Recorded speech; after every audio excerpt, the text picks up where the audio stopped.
Hello and welcome back, everyone, to Thursday night here at Heroes and Hooligans. I am DM tonight, not for the first time on the channel, but for the first time in a long time, and the first time with my own campaign. I am Don.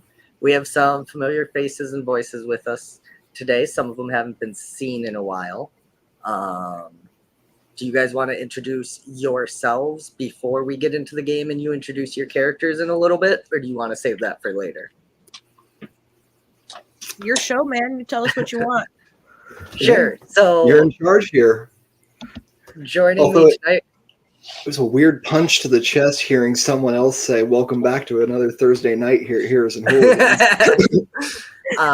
We'll go in a bit of a weird order. We've got our resident hooligan herself, Hooli, joining us tonight. We've got Shen.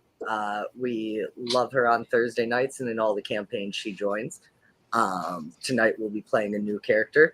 We've got our former and soon to be again DM of Thursday nights, not to mention Concentricity in his Friday campaigns, Chip.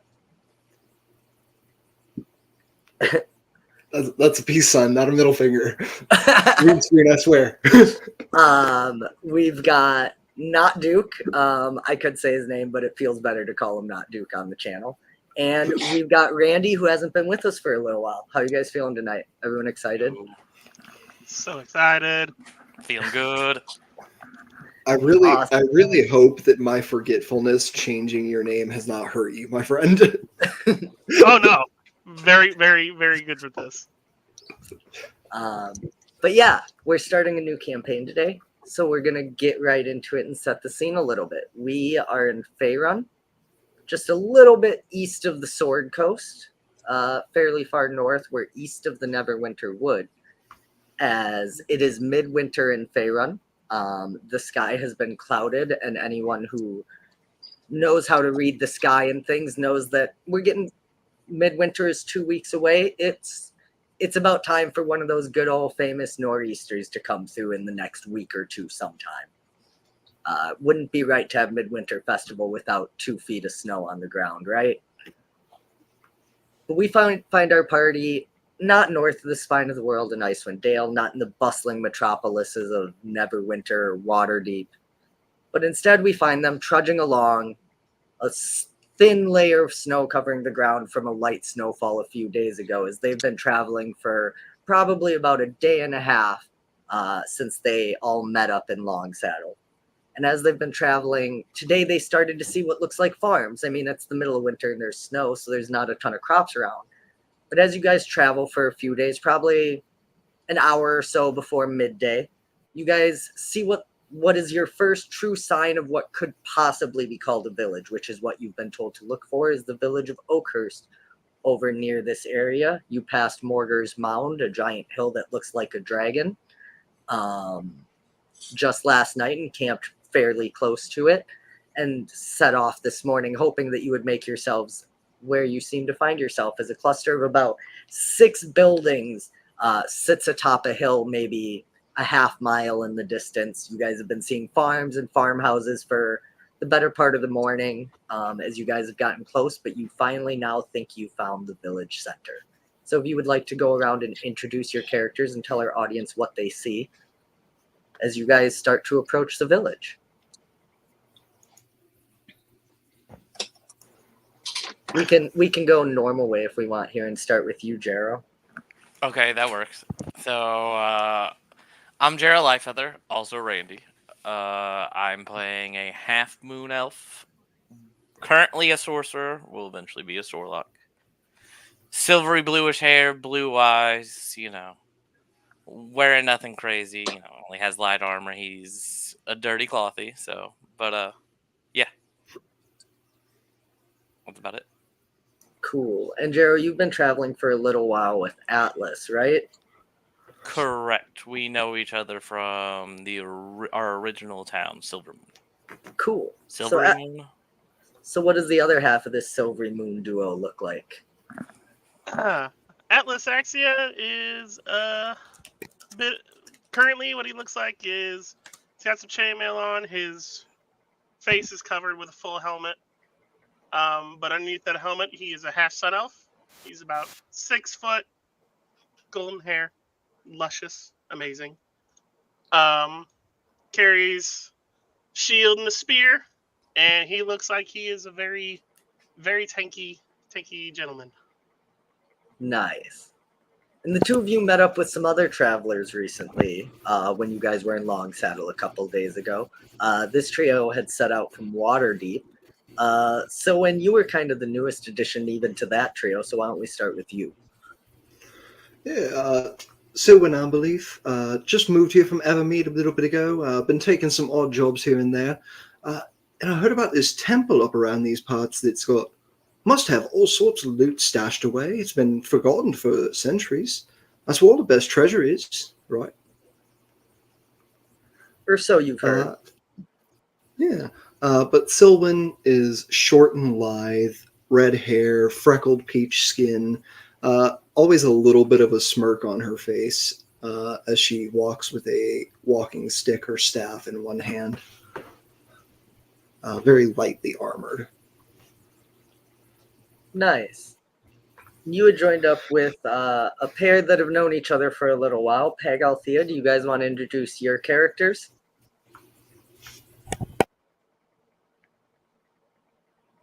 You want to go first? You're muted.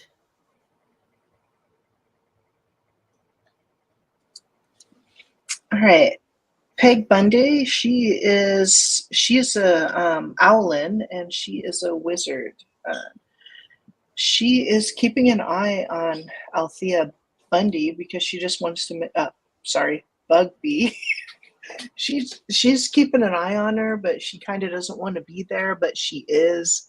But she just wants to keep track of her financial investment, or hopefully financial divestment pretty soon. And she's just keeping an eye on her and following her around as quickly as she can on her little owlin claws.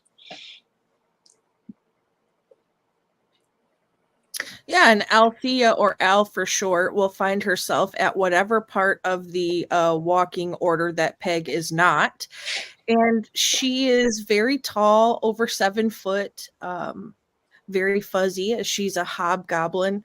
Her fingers have this sort of berry stain to them, and she wears some sort of half clothing, mostly tattered rags, but also carries a bucket of berries with her that she's constantly eating, hence the berry stain on her face and fingers. And she is also keeping an eye on Peg because financial divestment's soon to come. Please grant us our divorce, dear guild. We don't like each other. So this is the haphazard ragtag group we see trudging through the snow up the hill. You guys make your way to the center of, or up onto the edge of this hill, and you see they're very simple, it seems like a very provincial town. Looking around, you can see for miles away what seems to be the thinly covered frozen farmlands of all of the roughly 900 people that live in the area. But here is the heart of Oakhurst. You see 6 buildings that are kind of in a circle on the top of this hill. They're not super far from each other. It seems like just a place that all these families can come to meet when they need to do community discussions. And you guys see 6 buildings there. The contract that Peg and Al had seen, and Silwyn in Silvery Moon, aside from hearing rumors of the temple, there had been a job on the board that said, "Children missing, please help. See Karen Hucrail in Oakhurst at the old general store." And you guys do see signs on these buildings. All of them have like OL apostrophe before it. So there's like the old village hall and the old blacksmith. You see ye old jail. Seems like a smaller building, probably only one cell or 1 or 2 cells in there in a singular room. You imagine a small farming village like this doesn't have that much crime, more of a drunk tank than anything when a farmer gets a little too much to drink at Ye Olde Boar Inn, or Ye Olde Blacksmith are the 6 major buildings you see here, or a mile or so in any direction. You could see small farms and farmhouses and things of that nature. So what does the group do? There's like a light flurry of snow. It's nothing major, but there's snow melting in your cloaks, Peg in your feathers, probably seeping into Atlas's armor and all that kind of stuff.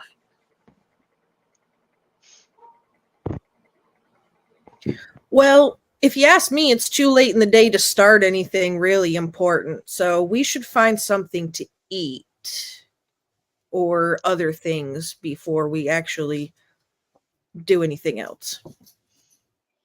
Yeah, I agree with that, but I do think with missing children that the first thing we should do in the morning is find this person that your guys' contract spoke of. I've got a bit of energy left for the day. I can pop around, look into things. I mean, I Yeah. have energy. I'm just needing some space. She'll give a side eye. Why don't you come with me, Al? Sure. Peg, maybe you can go. Maybe Peg, maybe you can go find us some rooms for the night. Yeah, Pig will start walking that way, but she's gonna swing by the blacksmith, and she likes to window shop there and look at a rapier that she really wants one day, but not yet. Okay. So the blacksmith, you kind of poke your head in the door as you start walking toward the Old Baron, and then you pass on the way Ye Olde Blacksmith, and the sign catches your eye. And you may not be the most adept swords person, but as a craftsperson, you appreciate good craftsmanship. And as you walk by the window, sitting in the window, you see what looks like one of the nicest made rapiers you've ever seen. It shines in the sun that's reflecting off the snow on the ground brilliantly. It seems like it's made of this like very pure, You're the best. maybe it's silver, maybe it's steel. But looking through the window, you can see a dwarf that seems to be behind a wooden desk with his back to you. You can't get a ton of details out, but you see like a burly brown bat hair that falls down his back as he seems to be pounding on something on the anvil. Meanwhile, Silwyn and Althea start making their way. Do you head toward Ye Olde General Store to find Karen? Where are you guys going for info? I think General Store's not a bad place to head. Sounds fine How with about you, me. Thea? Okay. I mean, Uh, after we do the general store, taverns are also a good place to find information and usually some form of wine. I'm worried that's the first. I'm worried that's the first place Peg will come looking for us, though, ain't it? Probably, most likely, Maybe but maybe we pop in. Maybe we pop in for a little bit of a drink and then dash to the store. that sounds Get like ahead a of her. great idea. She should be distracted right now by shiny objects. So yeah, if we go now, we can grab a wine and then go to the general store. Maybe they even have to-go cups. Okay, so Beautiful. Althea and Silwyn detour toward the Old Boar Inn. Jero, Atlas, this conversation happens. Who are you going with? What are you guys doing? Atlas definitely would want to go for information, but he also noticed that Althea made a comment about needing some space, so he'll probably follow them a little bit and then just kind of walk around the town or the village and see what he can find. Okay. I've been And muted. That's my fault. You're Yeah, so I'm gonna go ahead and separate myself and from the group, and walk around town, see if I see anything off. See if there's like kind of work my way towards like anything that look like the crappier part of town. See if I can see anything that looks out of place, odd. sure. Why don't you give me a perception check? Atlas, are you trying to like find someone on the street to talk to? What you said walk around, see if you find anything. What are you kind of looking for here? He's kind of more looking for like buildings of importance type deal, and anything that might have a gathering of people, like another tavern or. Okay, yeah, you can go ahead and give me a. Why don't we go with a perception as well? Peg, are you entering the blacksmith, or are you just stuck at the window looking at this rapier? She's looking through the window. It's sort of like a thing she does every day is look through that window, and I think one day it's going to be mine. Okay. So Peg is just kind of standing admiring this rapier. Althea, so when you guys enter the Old Boar Inn, there are a few what looks like farmers, just commoners, kind of at various tables, sitting at a table. They seem to be like rolling dice and talking with each other as they drink during the day. And you see what appears to be an aged man. You all would probably put him somewhere in his late 50s at the youngest, maybe upwards of a really, really healthy 70. He doesn't look like super frail or anything, but he's very clearly aged. And he's just kind of standing the bar, polishing a glass, and you see him look up and kind of cock his head as two people he doesn't recognize walk into his inn. Yeah, so she'll just go straight up to the bar there. 2 glasses of wine, please. Preferably something berry flavored. That's good with you, right, Selwyn? Fine with a bit of wine. Make it 3 glasses. 2 for me, 1 for Selwyn. We can do that. That will run you about 3 silver pieces for the 3 glasses. Okay, that's fine. We don't get visitors here very much. And he starts getting some glasses. He pulls out like a bottle of wine, kind of blows it.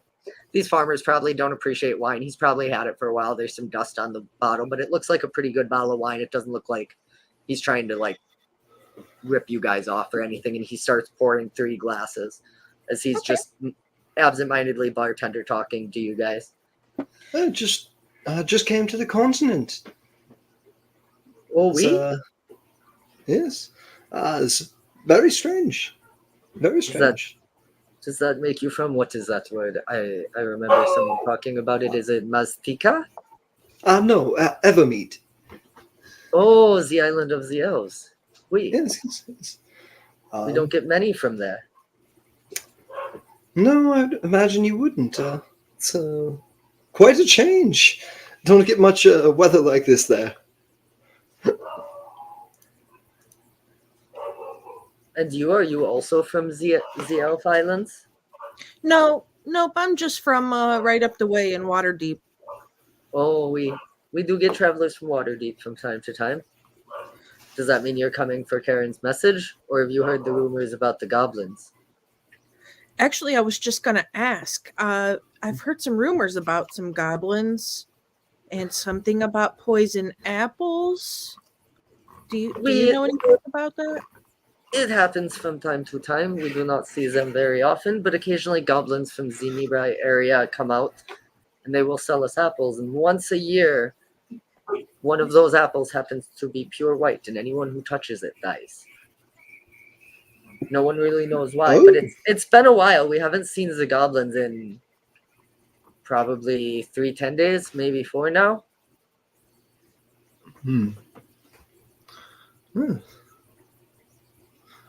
I heard something. Part of the reason I'm to the continent is a pilgrimage.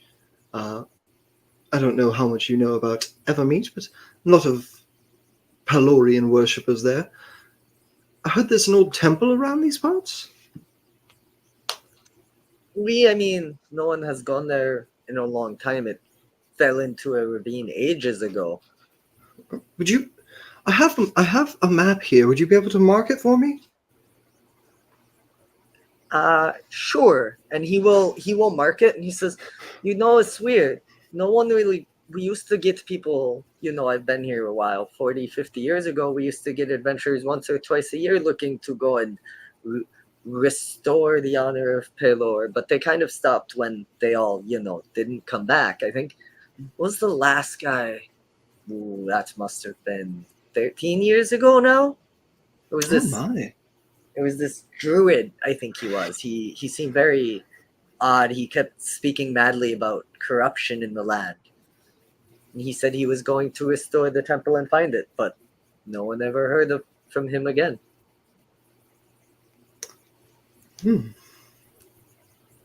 Well, after every winter, the sun must rise and summer come. Yes.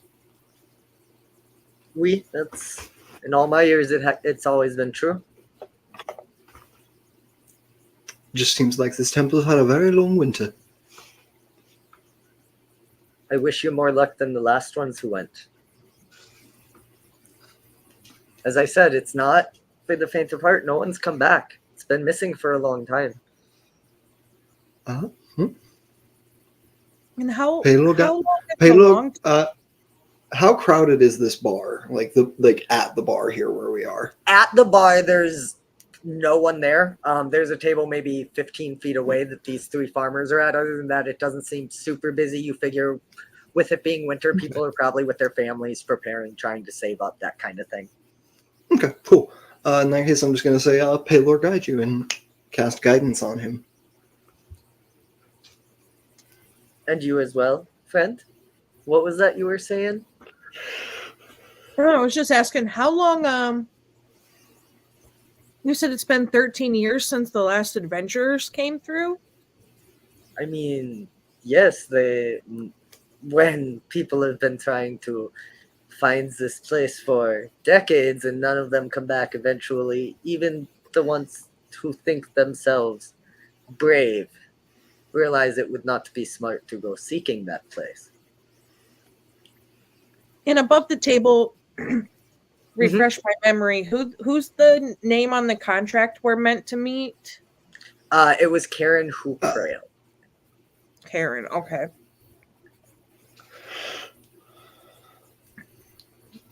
And what do you know about Karen? I mean, we kind of are here to speak with them as well. Oh, her children and their friends. They met some guy. What was that? 10 days ago now, probably. They've always had eyes for travel. They wanted to be big adventurers. Everyone's heard stories of Wolfgar and Drizzt and all the others. They wanted to be Elminster or something. And I suppose this man who came in with a named sword and all gave them some stories, and they decided to go off with him. And now their mother has not heard from them in 10 days, so no one really knows. She may know more than she has told us, but as far as I am aware, they left of their own free will. They are not missing, they just aren't here. Yeah, it seems like she thinks that's a little Mm. out of character for them. You know how mothers can be. Yes, I quite agree. It sounds like a mother not ready for her children to grow up. I don't know anything about mothers like that.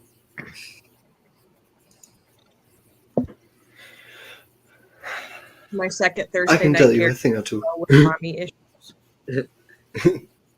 So would you be wanting rooms or just the wine for today? Oh, Just the one of wine. our We'll have other someone friends- along to arrange rooms shortly. Yep, I Sure. was just going to say that. I was gonna say, speaking of Peg, how long do you think you're admiring the blade for? Is it like lost in your thoughts for 5-10 minutes, or I think maybe just a couple minutes, and I think she would go in there and talk to the blacksmith about the sword, get Okay. some information. okay? I don't think she has enough gold to buy it, but just talk to him about it. Maybe touch it and feel it in her hand and see if it's a good fit.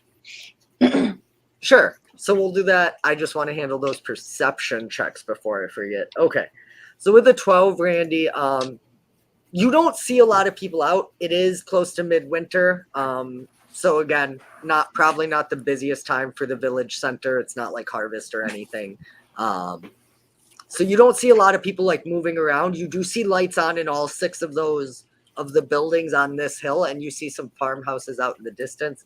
Atlas, as you look out and think about the travel you've made, you realize that these farms, even covered in snow, don't look that fruitful, almost as if this land has some kind of damage to it in the history that makes it not the most fertile or best land. But other than that, similarly, you don't really see anything out of place. The vibe doesn't feel off here. It feels quiet. The snow is kind of dampening sounds, so it's probably almost oddly quiet. Being from Silvery Moon, you guys are used to the hustle and bustle. This is as small as it gets. So is there anywhere place that catches your guys' eye that you want to head as you guys kind of wander around getting a better look at these 6 buildings? Not in particular. Once he walks around and kind of is like, oh, this is a lot smaller than I'm used to. He'll kind of still wander, not in any direction, just for a minute, just see if there's anything that anyone's doing, and if he doesn't find anything, he'll probably end up heading back towards the tavern or the inn. Sure. So if you look through the doors of the village hall, you see what appears to be some kind of some woman sitting behind a desk. She seems to just kind of be oddly like looking at her nails. It's a small village. It's called a village hall. There's probably not a ton to do on today. And you could presume she's some kind of secretary. Looking in the general store, you see a woman in a very fine dress, standing behind a shelf, kind of stocking shelves with various cans, rope, rations, all kinds of general goods. You look in the jail, you see a couple of you see like 2 constables sitting behind a desk playing cards. No one's in any cell or anything. And the last building seems to be what you would recognize as some kind of a temple or shrine. And then the other building, when you look through the blacksmith's window, you see Peg going in and talking to a dwarf that we will get to in just a moment. Gotcha. Yeah, Atlas would probably look around at the temple a little bit just to see what he could find out, and then he would probably move just to wait for Peg outside. Sure. So if you go and talk in there and talk, there is like a priest moving about of some kind. He is a gnomish man wearing some kind of robes and having a holy symbol you don't personally recognize. But it seems to be just a generic shrine where anyone would come and offer their prayers if they wanted to. Gotcha. There's a lot of you recognize a couple of symbols in there as different gods, so it doesn't seem like this is like a specific temple specifically to Pelor, more of just a central worship place for these people. You do see an altar that has a symbol of a harvest god that seems probably slightly bigger than the others, but these people are farmers, so that's to be expected. Okay. Yeah, once he just looks in, he's not gonna address the guy at all yet, and he's just probably gonna wait for Peg outside. He's gonna stand at attention. Okay. So Peg, you walk in. A little bell rings as the door opens, and you hear a gruff from behind. Huh? Oh, it's been a while since we've had visitors from out of town. What can I do for you, little lady? Oh, you're muted, Sean. There we go. Sorry about that. She would say, "Hi, I'm Peg Bugby. I was looking at your sword in the window, the shiny one with it's a rapier. Would I be able to handle it?" Oh, I mean, sure. I mean, you wouldn't expect you to buy a blade that you don't know is balanced. Not that that would be any problem for me. I make the most balanced blade this side of the Neverwinter Wood. Name's Rurik Luthgar. How you doing? And he holds out a hand before he kind of looks at it and wipes off some soot on his like leather apron and holds it out to you again. She puts out her hand and shakes it and says, "Pleased to meet you." Sure, if you And, come over here and yeah.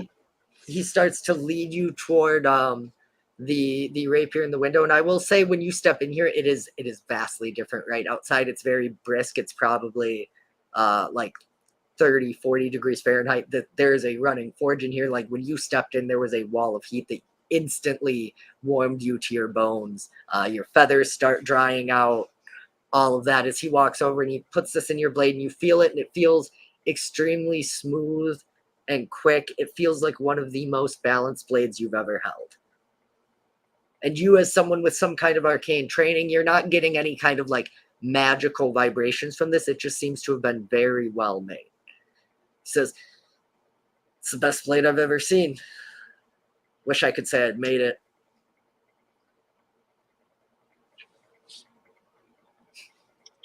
Yeah, feels very nice. And she's like, "Well, you didn't make it. Who made it? Do you know?" A while ago, there was this elf fella came running through town.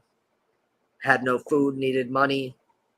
Karen's not going to take the rapier for any kind of rations on his journey, so he pawned it off to me.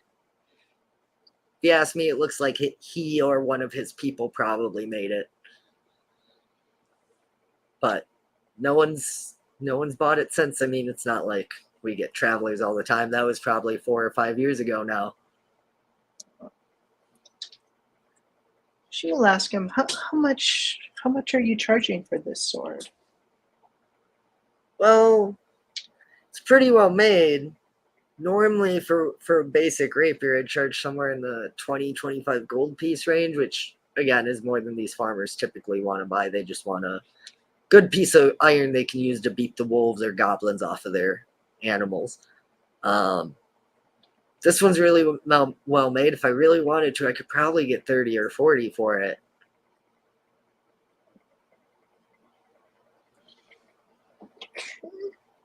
All right. I don't have that, but I will. I will one day. And she'll hand the sword back to him.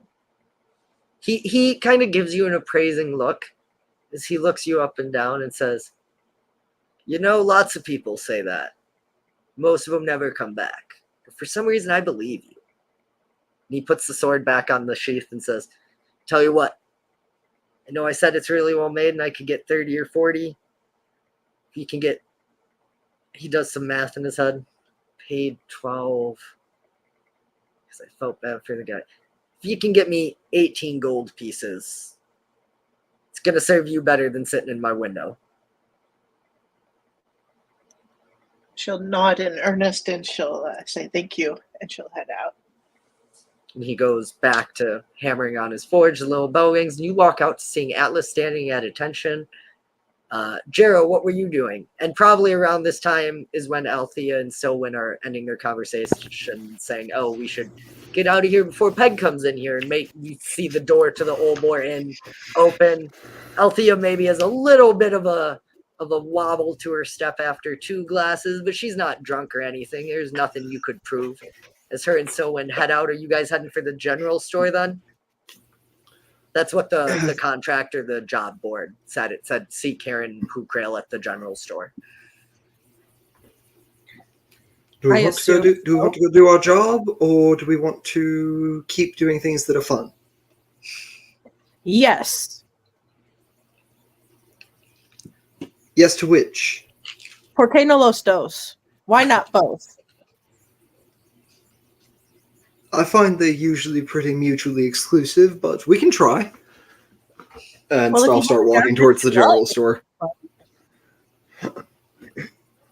All right, so yeah, you guys see them. Jero, what were you doing? You said you were still just wandering around town. You saw Atlas go and take up a position outside the blacksmith. Yeah, just seeing like, the houses with the lights on, the farmhouses, everything seeing, small but relatively normal. Once I would see Atlas out front, I would move over towards him to see, talk to him about what I saw, which is nothing at this Yeah. rate. For sure.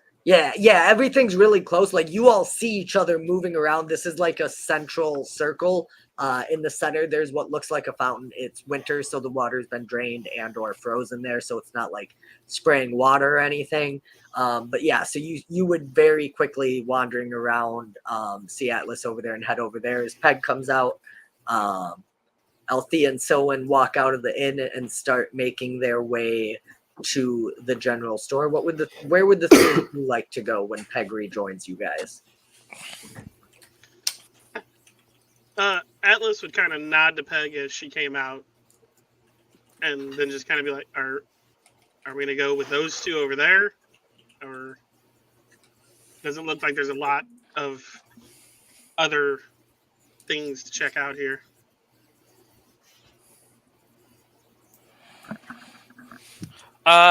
We still need to get our rooms for the night, so we could either head over to the inn, or have you checked out like the temple or anything? I looked inside it. It seems like there's a lot of religious symbols. Doesn't seem like it's for any one. There is one slightly larger than the others, but I haven't found out anything that I would say is crucial information.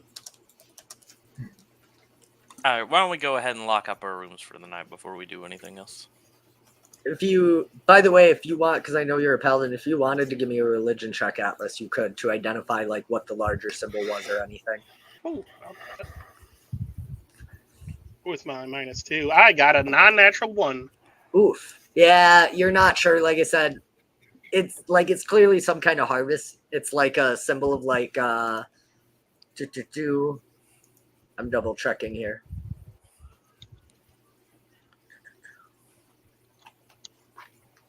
Why is it not? That's annoying. But yeah, it's like a tree and a piece of wheat, right? Like a wheat grain, across like a moony or a lunar plane, is what the symbol kind of looks like, but you're not positive what specific god it's to. Okay. But yeah, if you guys want, the three of you can head on into the Old Boar Inn and go talk to Garone, while Selwyn and Althea make their way into the general store. As again, a little bell dings as you guys walk in, and you see this woman who, her hair looks a little frazzled, like she's probably for the last few days been busy and running around trying to do a lot, but her clothes look very fine, nicer than anything probably. Well, I guess I don't know for sure how nice the clothes Selwyn grew up wearing was, but more than likely they weren't quite this quality. And you see her head dart up as you guys come in and, oh, good. How can I help you all today? Yeah, we're just looking to secure rooms. This- for Oh, the I think night. that's them. Yeah, This so is Selwyn and Althea. me and Thea. My fault. Yeah. My fault. She appears to be a human woman. Yep, she is a human woman. She's got red Okay. hair that, like I said, it looks very well maintained and cared for. It's very clean. She doesn't like smell or look like a commoner, but like there are some threads out of place. She's definitely like been frazzled for a bit. You are Karen? Yes, that's me. I run the general store here in Oakhurst. Yes, my friend has some business with you, and then I have business with your store. Oh, I see. Oh, did you find my flyer? Are you here to bring my babies back? We did find your flyer, but I have a no guarantee clause in any contracts that I take. Well, listen. As the flyer says, my children have gone gallivanting with some adventurer. I don't know, Sir Bradford or something, going around naming his sword, filling their heads with stories, telling them they could be adventurers. They've never seen a day of struggle in their life. Now who knows where they are, what kind of trouble he's gotten them into. So if you bring them back, I'm prepared to pay you.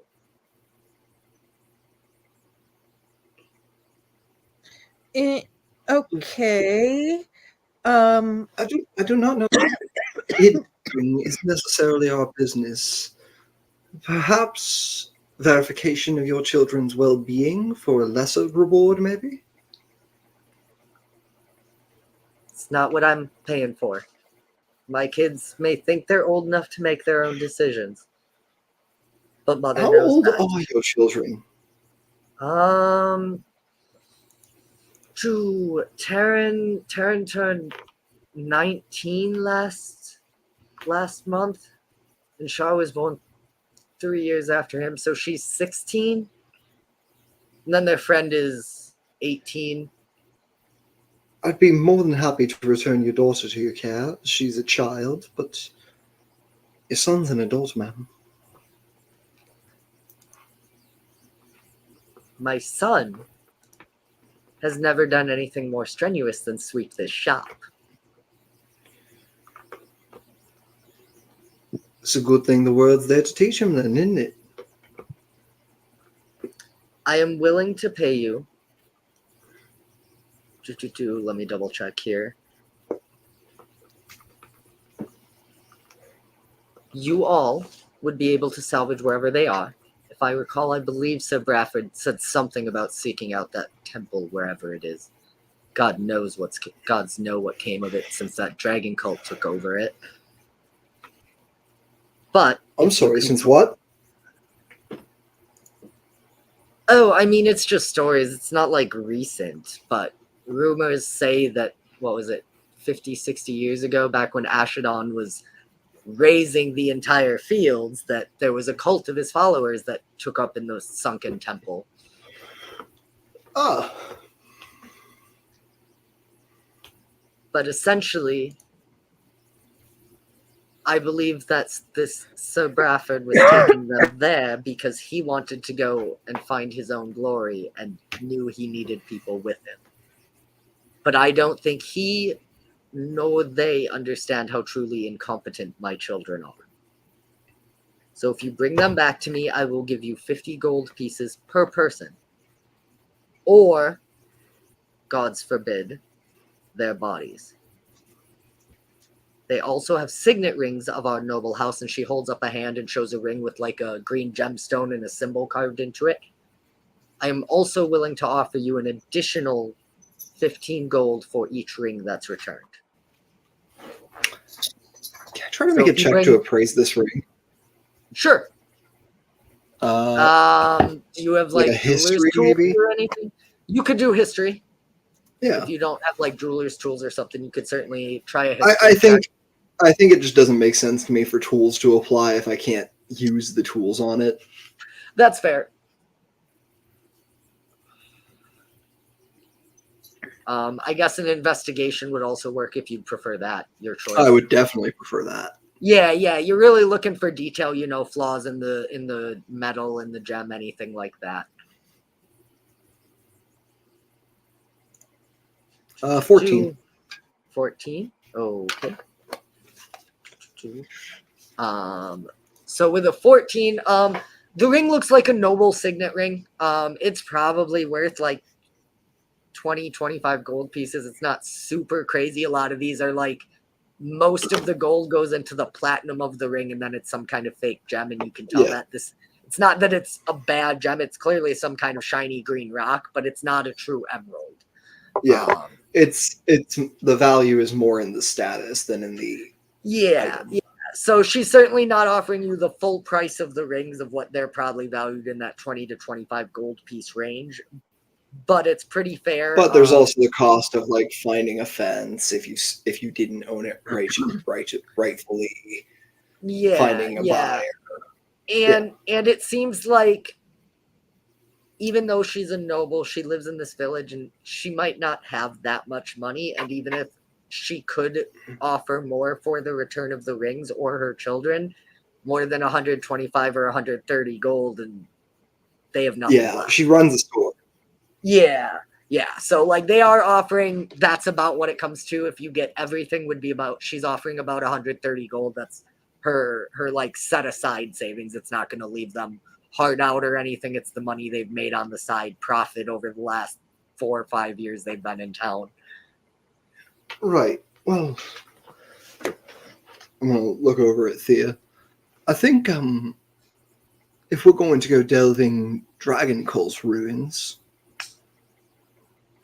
few members of our party might be served being a bit better equipped. That way we can Most get there likely. quick enough to bring your children back.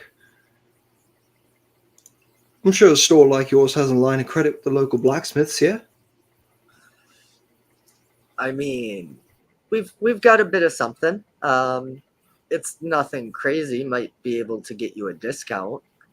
That's all I really need. I know a friend of mine's been looking at picking up a better blade recently, and I could use a bit better, bit sturdier protection myself. Of course, I'm willing to pay the man. I don't want him to go without. Of course. And I'm not asking you all to do anything. I know that my children can be hard-headed and willful, and I'm not asking you to go out there and kidnap them or anything, but talk some sense to them. Can you describe your yeah. children a little for us? You can start with the 228-month-old. Is that the 16-year-old? That's the 19. That's the oldest one. Oh, okay. That yeah. So yes, Tolgan is he's a good lad. He helped out around the farms when he was younger. He's strong. You know, he had his studded leathers and whatever that he used to help fight off the wolves when they came for our sheep. He fancies himself something of a fighter. I've never seen him wield a blade against anything that was actually trying to fight back, but it is what it is. Shar, on the other hand, Sharwin, she's a bit more whimsical, I guess you could say. She's always been interested in some of the finer things. One of the last big purchases I gave her for her birthday a year ago was a spell book because she always wanted to learn magic. And I suppose you can guess how I'm regretting that now. And their friend. Yes. Wait, is this not? God, I hate Roll20 sometimes. Here, I'm gonna give you a notebook page that talks about all of the stuff about this party and where they went, but guess what, guys? I'm not gonna put everyone they went in that place. You're gonna have to open a different book. Okay. Here we go. Caracas, Well- he Also, go ahead. Caracas is also he's a bit out there. His dad's a hunter, he's a woodsman, he's good with a bow. And then there was that traveler that came to town that got all three of them excited to go off on an adventure. Sir Brafford, he was a follower of Pelor coming to restore the temple or something. We all know how that goes for everyone who goes there. Well, not precisely here to restore the temple, but I'm here for the pilgrimage, yes, myself. If you'd been in the area, you'd know that no one does a pilgrimage to that temple anymore. And hasn't for a long time. When it stood in the sun, it was a great place from what the stories say, but the earth opened up and swallowed it into a ravine, and it's never seen the light of day again. So how can Pelor shine there? I'm gonna smile at her. Pelor shines in us.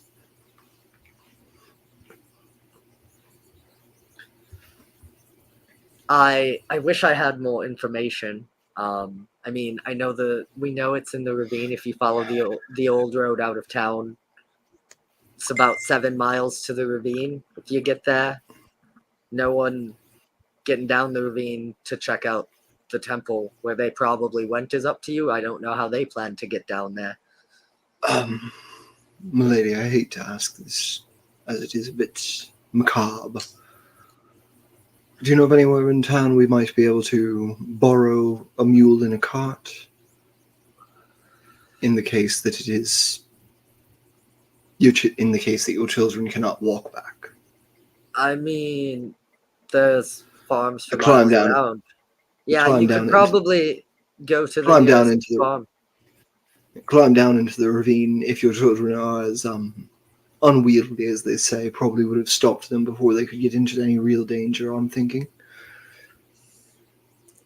That would be my expectation, yes. I don't have a mule and no one here in the center does, but I'm sure many farmers have carts they have to bring their harvest in and all that to sell and trade. There are farms all around town for probably 2 or 3 miles out from here. So if you check at one of them near there, I can't imagine it's probably about a half day's journey to the ravine if you're lucky and if the weather holds out. Right. If it doesn't, it could take upwards of a day and a half to travel that kind of. If one of the nor'easters comes through and you're trying to trek through 2 feet of snow, it could be a day and a half to get there, but it's not super far away. So if something happened to them and you needed to get there, I would imagine one of those farms is not very far. Right. Well, I think, Thea, was there anything you needed to ask? Oh, I think we lost Holy. Nope. Oh, never mind. I think well, that's a good bit of information, really. If there's not really anything else that she can tell us, I think that's good. Yeah. Would you be able to jot down a letter of introduction to the blacksmith, explaining the situation and everything, perhaps? Certainly, give me just a moment. And she gets a piece of paper and takes some time and hastily writes something out, seals it, puts it in an envelope, seals the envelope. You see her grab a candle and drip some wax and press her ring into it as she hands you a sealed letter with her house signet pressed into it. Pleasure, ma'am. We'll see your children are well, at least, and that will be free. If we find them well and they won't return, I'll be sure to drop by and let you know. And if they're injured, we'll drag them back. I'll drag them back, whether they like it or not. I appreciate that. Please, I'm telling you, they should not be out there. Please bring them home. And for a moment, the smile that has been on her face kind of drops, and you see the visage of a mother who is just worried about her children. If they are healthy and doing well, and that's what you bring back to her, is that they're healthy and doing awesome, you don't think this woman would push it. She is genuinely concerned that her kids have aspirations above what they are actually capable of. Well, and I think the thing that clinched that for Sylvan was the offering of I'm offering the symbol of my family, the symbol of my nobility to get my kid. Yeah. The wealth, all of my excess wealth is being offered up here. Before we leave, might I make a suggestion? I can't promise I'll take it. I make no guarantees. Well, we don't know your children, and we know only what you've told us, but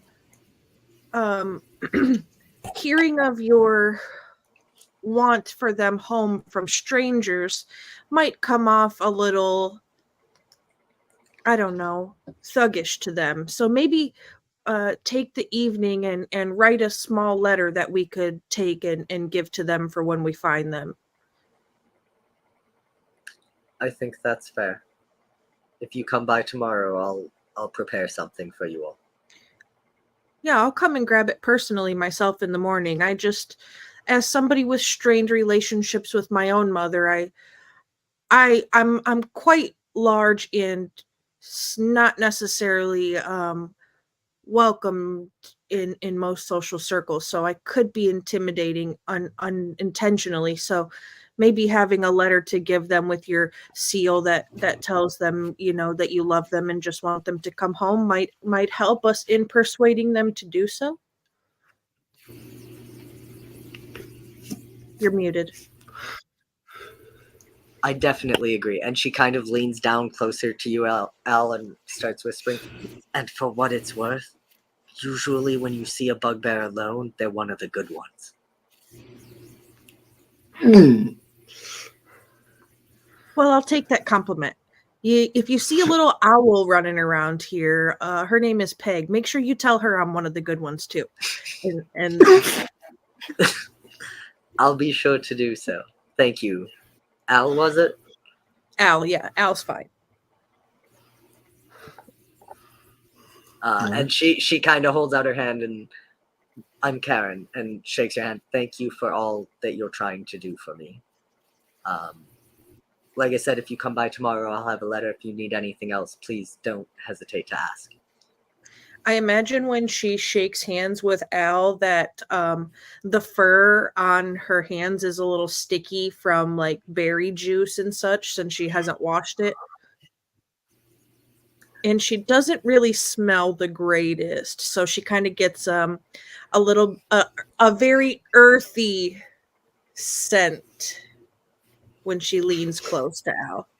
We'll call it earthy. That's a good word. Yeah. And I think she does her best here. We'll do a random D20 roll to see how well she hides it. Probably not that. She did okay. Al, I know you have a pretty high wisdom, so you can probably tell anyways. But like when she said that to you, it definitely wasn't meant in a like condescending way. It was kind of just a matter of fact. Like, hey, if you're a bugbear that left the bugbear tribe, you probably don't agree with what bugbear tribes are known to do. But when she shakes your hand, she does her best. She wrinkles her nose slightly, but like that's easy enough to miss. But when her hand touches yours and feels the sticky berry juice, like her face just, there's this cringe on it as she does her best to like be decorum and not make a scene or anything, but she can't help but just kind of, she doesn't wipe her hand, but she like very visibly is like twitching with it. Like she's trying her best not to after she shakes your hand and like pointedly reaches the other hand out to shake Selwyn's afterwards. Do they sell food in this general store? Does she have like grain? Oh, yeah. Yeah, she's got like rations, like if that's the kind of thing. And yeah, like there's like more formal like grains and things. But most people, if they're buying them, typically buy like a ration pack to make a meal or something. One last thing before we go, ma'am. I'd like to offer you some of my berries from my farm. They might make a great addition to your store here in the future, but I'll just give you these as a sample. And she'll pull some berries out of her bag. And she's got just a couple of little leather satchels full of the different kinds of berries that come on her farm. There's blackberries, raspberries, boysenberries, a couple of gooseberries, even some red currants. No apples, though. And she kind of takes it and says, thank you. And she reaches in and grabs one of the berries. Are these just random berries or are these like stocked up good berry type thing? They're just regular berries. Okay. Okay. So yeah, she eats and she's like, that's lovely. If you can get me a steady supply, the land doesn't grow amazingly full, fruit trees and things like that. Oh, I actually grow them on my own farm. After we find your kids, we can talk more about business. Certainly. Thanks. Have a good day. And she goes, you probably see her like pull out like a towel and wipe her hand off before she goes back to like stocking things as you guys head out. But you guys, sorry, go ahead. Oh, I was just going to say, yeah, as we head out. Bit odd seeing a noblewoman so low in station. To Al. Well, maybe she came here for love. She didn't mention husband. Maybe she married below her station, and that's why she's here. No, certainly. But most of those cases, you wouldn't have the ring still. I don't know anything about it. I'm just saying, maybe it's for love. Yeah. Maybe it's for love. Speaking of which, we should probably go find Peg and head over to the Smiths. Please don't ever associate Peg and love to me in the same sentence again unless there's a does not in the middle of them. There's a little bit of love to every hate. Come on, dear. To just grunt and also eat her own berries. Sure. So and meanwhile, we're gonna while go looking that's- for Peg. okay, so you guys are gonna head back to the inn. You did tell her to get Yeah. rooms at the inn, so you see that the two that were standing guard outside the blacksmith before when she was over there is no longer there, and so you presume she went there. Meanwhile, while that was happening, the three of you walked into the inn. You see three farmers sitting at a table, playing cards, shooting dice, drinking beers, trading stories, and you see an older gentleman polishing a glass behind the bar, kind of like reddish hair with like flecks of silver and gray pushed through it, kind of a portly stomach. He looks up. Oh, you all must be the other ones they were speaking of, yes? I'm assuming from seeing him walk out, you're referring to our two party members that just left here. Yeah, we're the rest of the group.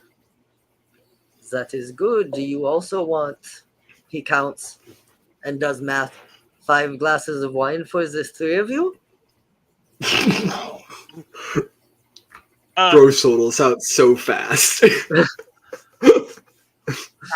I will take one, thank you. All right. And he reaches over to the wine that's still open. It was only like 2 minutes ago on the bar next to him and grabs a glass and starts pouring it. So that will be 1 silver. What else can I do for you all?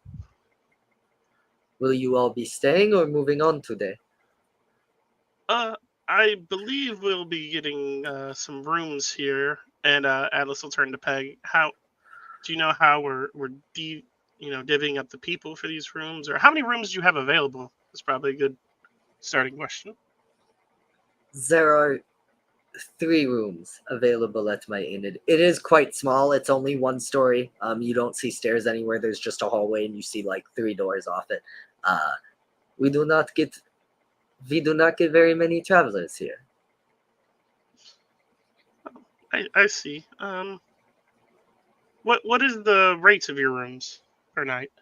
Well, if you would like some food and wine with them, we could say 3 gold for the night gets you the rooms, food, and we'll say 3 glasses per person.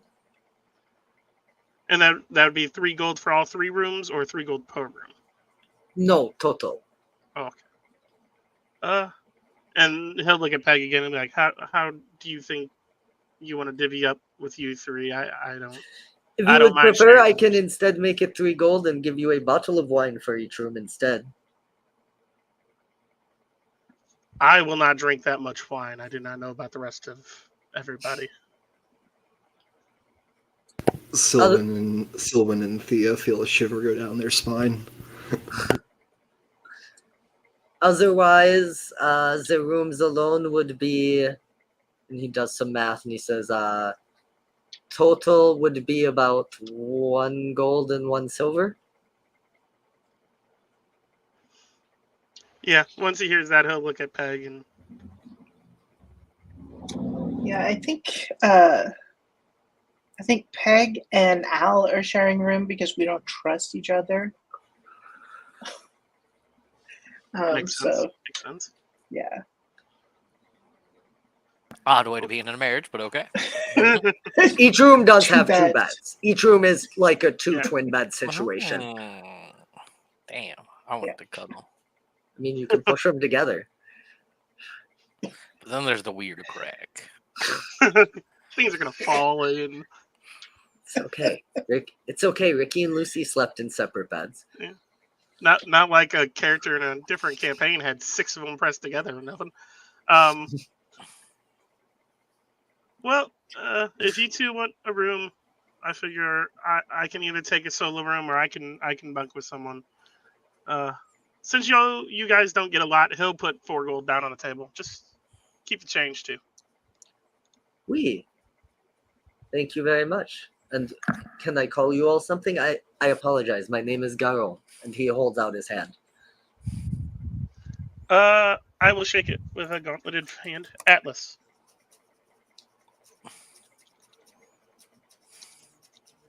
Well met. And he shakes your hand. And it's probably about this time that the others catch up. Like, they only had like a 5-minute conversation in the other room, so the door probably opens as he's doing introductions and giving you guys keys. And he says, dinner will Oh, be it's so nice to meet you. Oui, I am Garon. Pleased to make your acquaintance. Pleasure. Oh, Peg, you took care of A lovely things? place. I've never been here before. How wonderful it is inside of this nice little inn. Yes, it's so cozy and warm. Anyone with a Compared to passive outside. insight above a 12 sees this guy like the side of his mouth and his eyebrow twitches, but that's the only tell that like he's I'm doing choosing. anything out I'm of the choosing to ordinary. fail my deception checks right now. So everyone can tell that Soin is full of shit. And by proxy, probably Al. Like, unfortunately.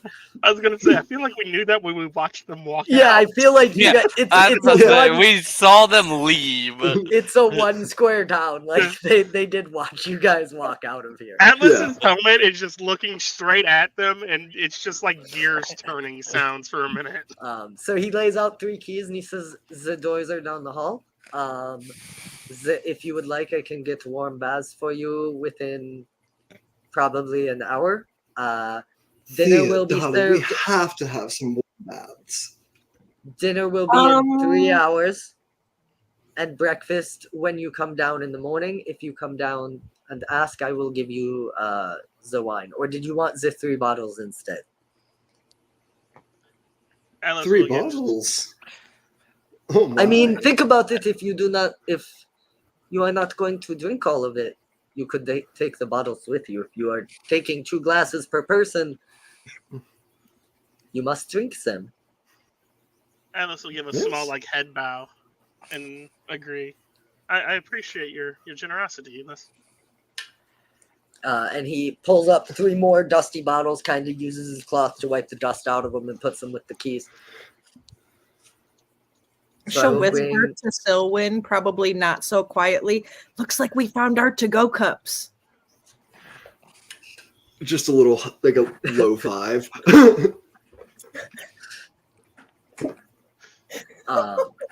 Right. So it'll be Thea and I in a room, Peg with Jaro, and then Atlas by himself, yeah?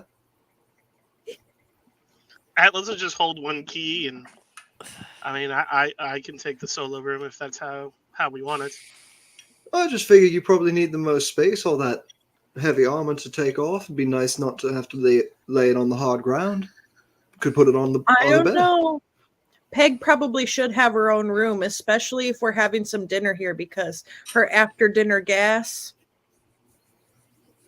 Oh yeah. I hadn't really stomach noticed problems, being. I know. I hadn't really noticed being on the road, but yeah, I'm sure indoors it's not great. Garon just like leans against the back shelf of glasses and goes back to polishing glasses and watches all of this. I think with a I raised think eyebrow. I'm picturing this conversation happening as we're walking to the rooms, if that's all right with everyone. Yep. That's Sounds fair. like rooms are agreed Yeah. upon then. Okay, so it was Atlas and Thea, Peg and Silwyn, and Jaro gets his own. No. No, I thought it No. was Atlas. Atlas The alone, original Jaro proposal- and Thea. Atlas on his own. No, Okay. it was Jaro with Peg, Thea with. Oh no! Nope. We Oh, lost no. both. I'm going to presume there was an internet issue. Yeah, I don't know what that was. Guess who's back? I'm assuming our internet just kind But of. no, But- Don. But Don, it was Thea Silwyn, Peg Jaro, Atlas alone. Okay, that's what it was. You're right.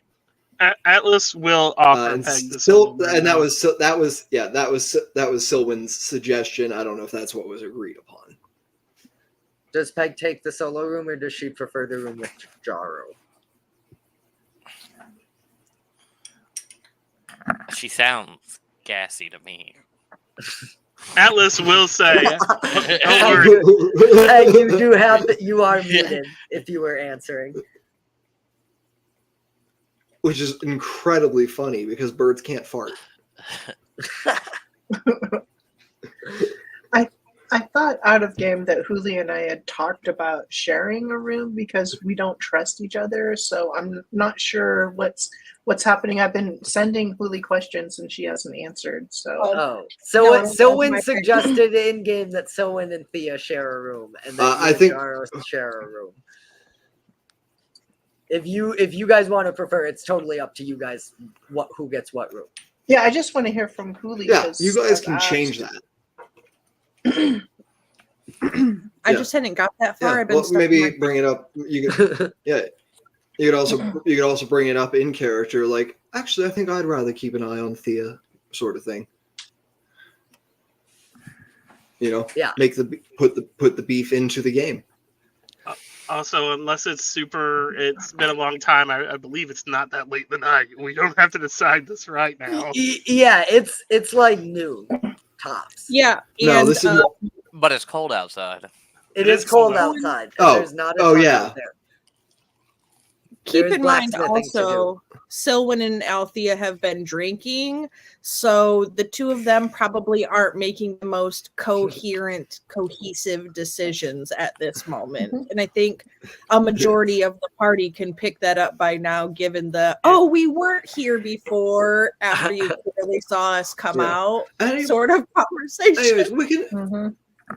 we can talk about this later when it's later in the night. But Peg, you should come with Thea and I to the. Oh, well, actually, I guess Thea, if you want to come, you can, and so can you and Jaro at this. But Peg, you and I need to go to the Smiths.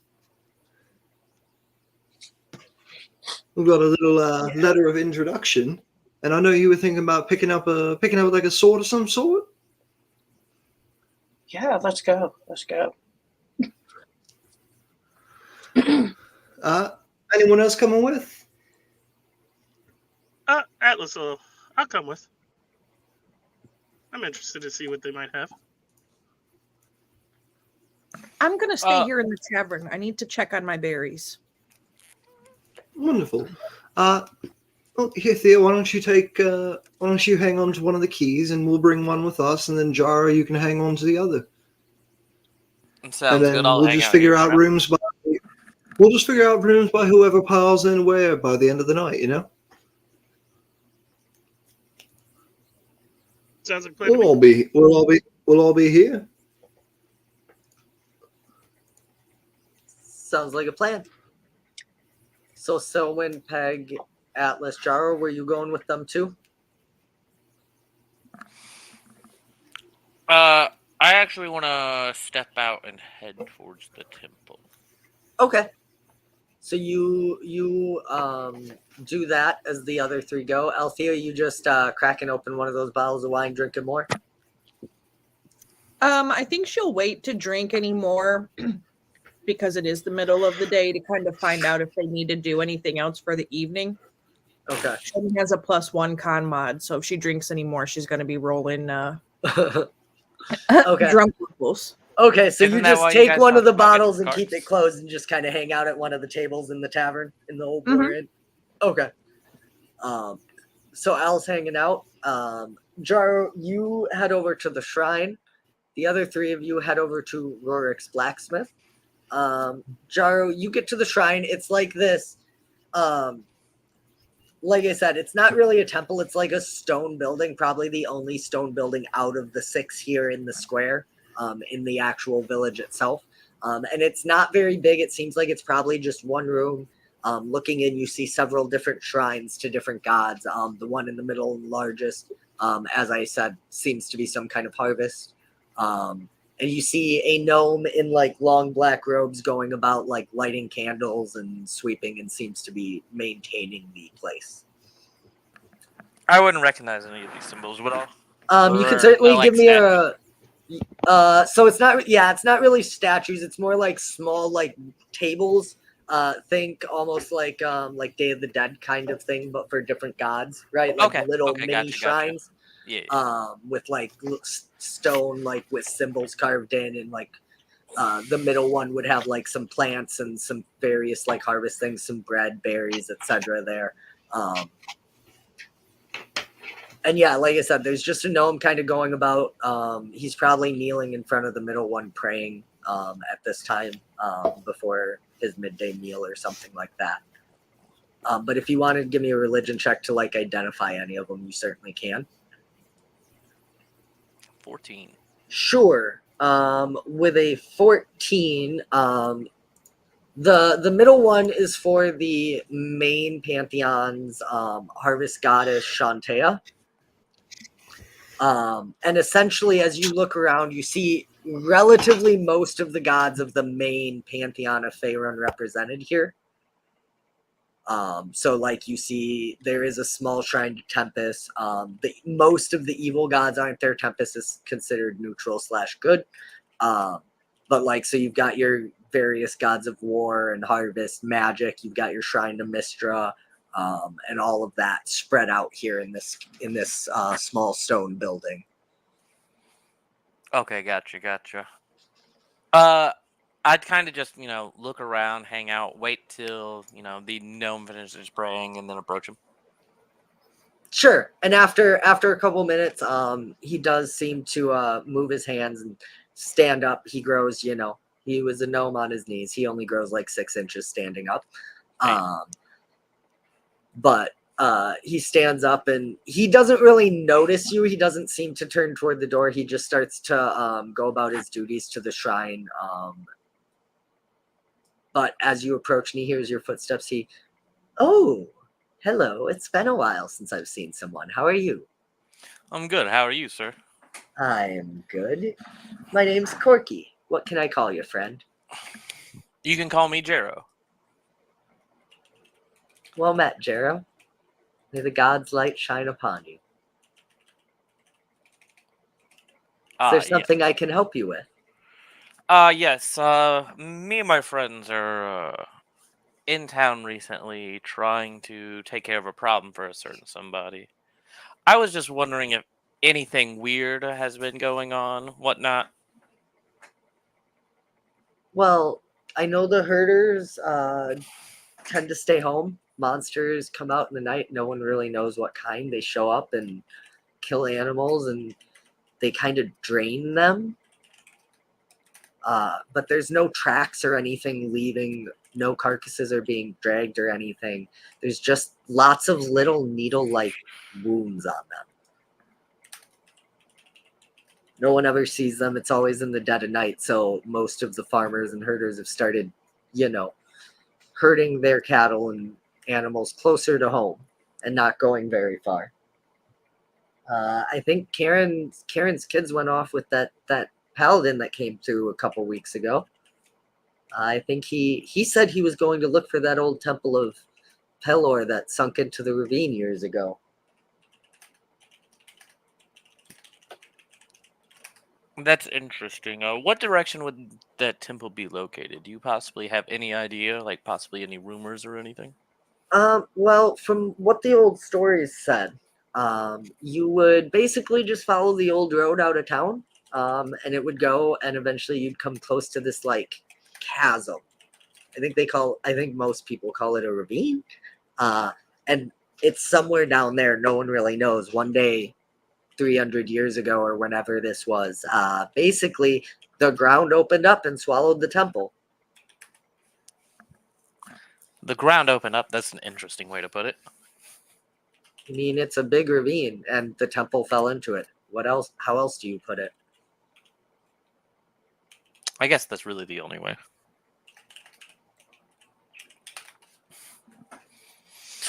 But if you're going to be going there, you should be careful. I don't know what you've heard, but no one's come back there. Plenty of people have gone to restore it. No one's ever come back again. So if you're going, make sure you're sure of yourself and that you all have your light and your hope with you. Of course, we'll definitely make sure that we're careful. Does there seem to be like anything off with how he's been talking, what he's been saying? Do you seem nervous or anything? Something I might pick up? It's kind of awkward. He talks kind of fast, and he kind of just goes from one thought to the next. He kind of like that. He rattled off the different like rumors and things.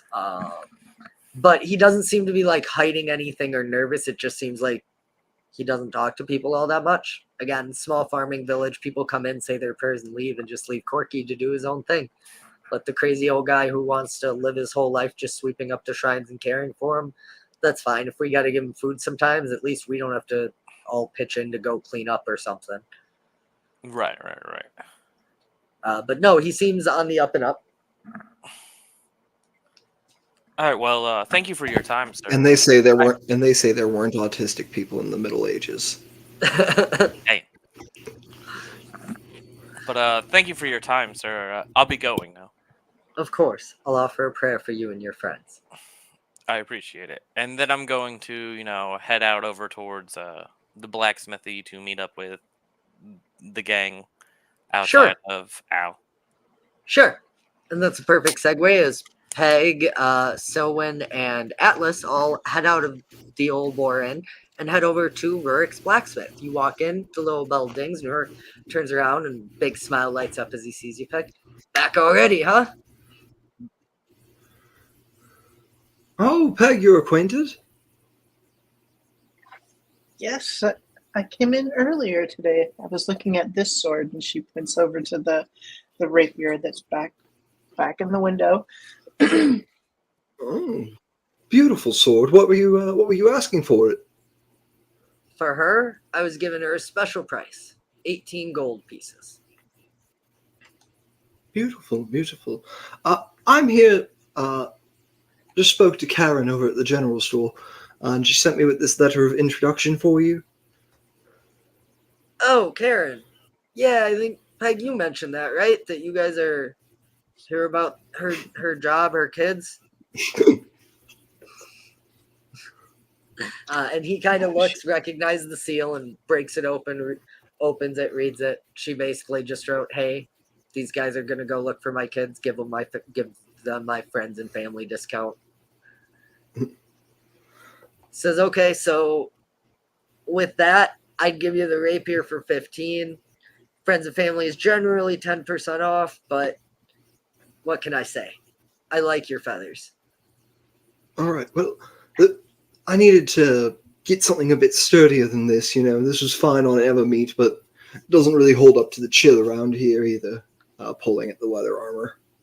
Sure, so what you looking for? Scale, studded leather, hide? Just something studded, yeah. All right, so with the discount, 10% off. Give me a base charisma check. You can have advantage because he likes Peg. Beautiful. Because What if am I I'm doing? honest, I think even with the discount, like things are still up there. But if he likes you enough, he'll give you a really good deal. I have a way. No, I have a way to have the full 60. I think 60 gold it would cost. Before It the would. discount. It would, but he also likes you guys and wants to give you a discount. Yeah, you'd be about 55, I think, with the discount. Be rounded Yeah. for 45 up to 5 off. But you said charisma? Yeah, just base charisma and you can have advantage. Oh, okay. I missed the advantage. No, you're good. Yeah, because he likes Peg. Which is and good. You're with Peg. So Cool. 15. Yeah, so he says, you know what? You guys seem like good people. And Peg kept her word and came back. So I'll give you the set of studded leather and the rapier. Call it 40 gold. And yeah, either of you know that is well less than the value, honestly. It might be Alright, more than the rapier itself is worth. Again, that's probably the value of the rapier. It's very well made. It's like masterwork. It's not magic or +1. It's just very, very well made. Yeah. I've got 35. Will you take the trade in for the remaining? And you're offering your staff?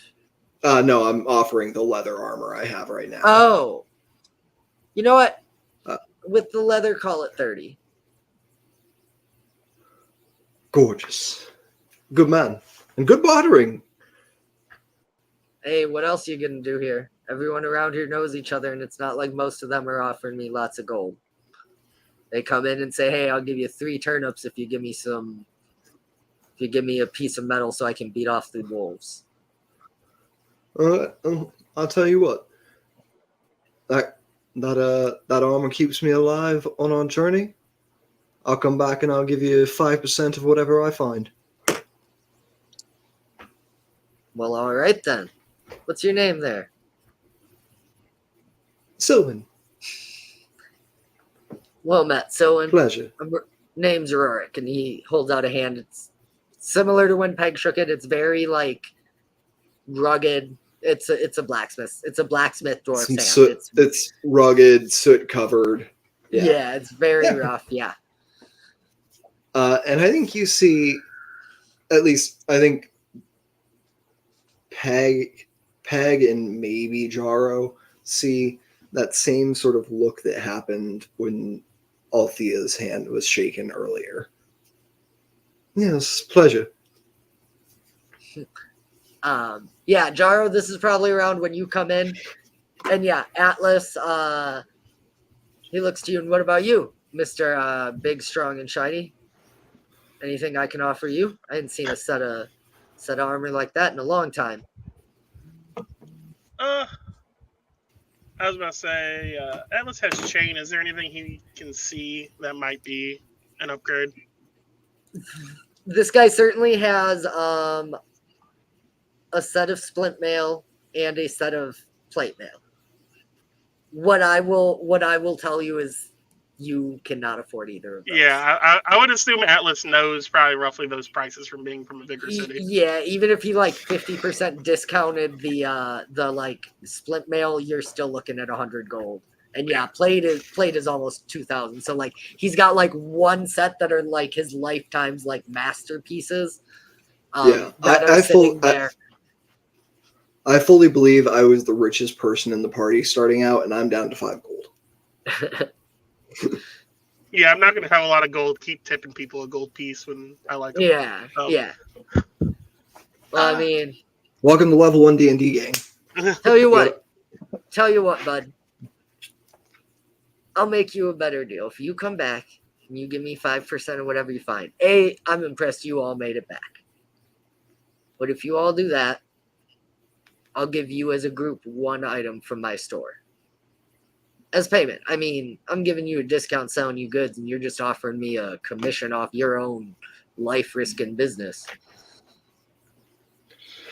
So if you do that, I'll give you lot 1 thing out of my store.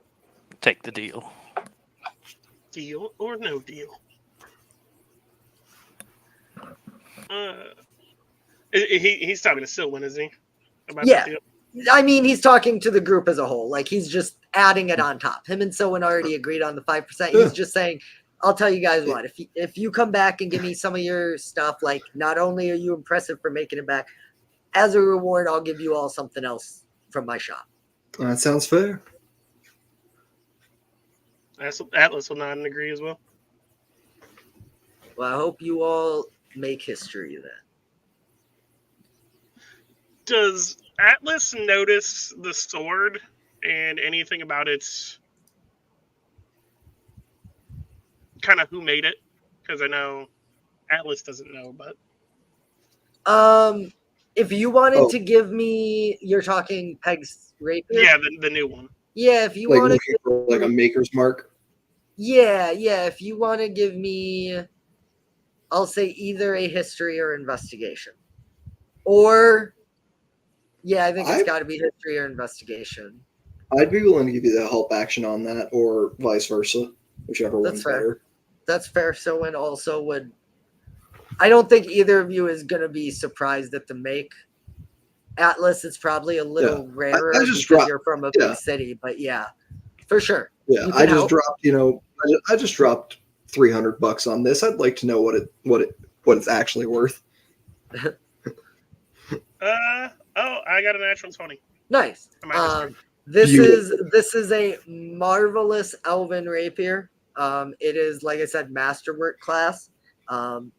You with a nat 20, and with Sylvan's help, what I will give you is essentially you recognize it as the work of a master elven blacksmith. Like, this is clearly a masterwork, and there doesn't seem to be any innate magic. What Sylvan knows and mentions to you that I'm only giving you because it was a nat 20 is a lot of Elvish masters are known for hiding magics within their blade that don't reveal themselves right away unless a specific condition is met. Okay. Sort of a Thor's hammer, like whoever's worthy. Anyone can use this rapier, and it's an amazingly made rapier. But if you want the magical effects on it, something has to happen. Gotcha. Yeah. There's a Yeah, what- good chance that it's just a regular blade, but a lot of my people will put magic in there it's sleeping almost, waiting to be awakened by a great act.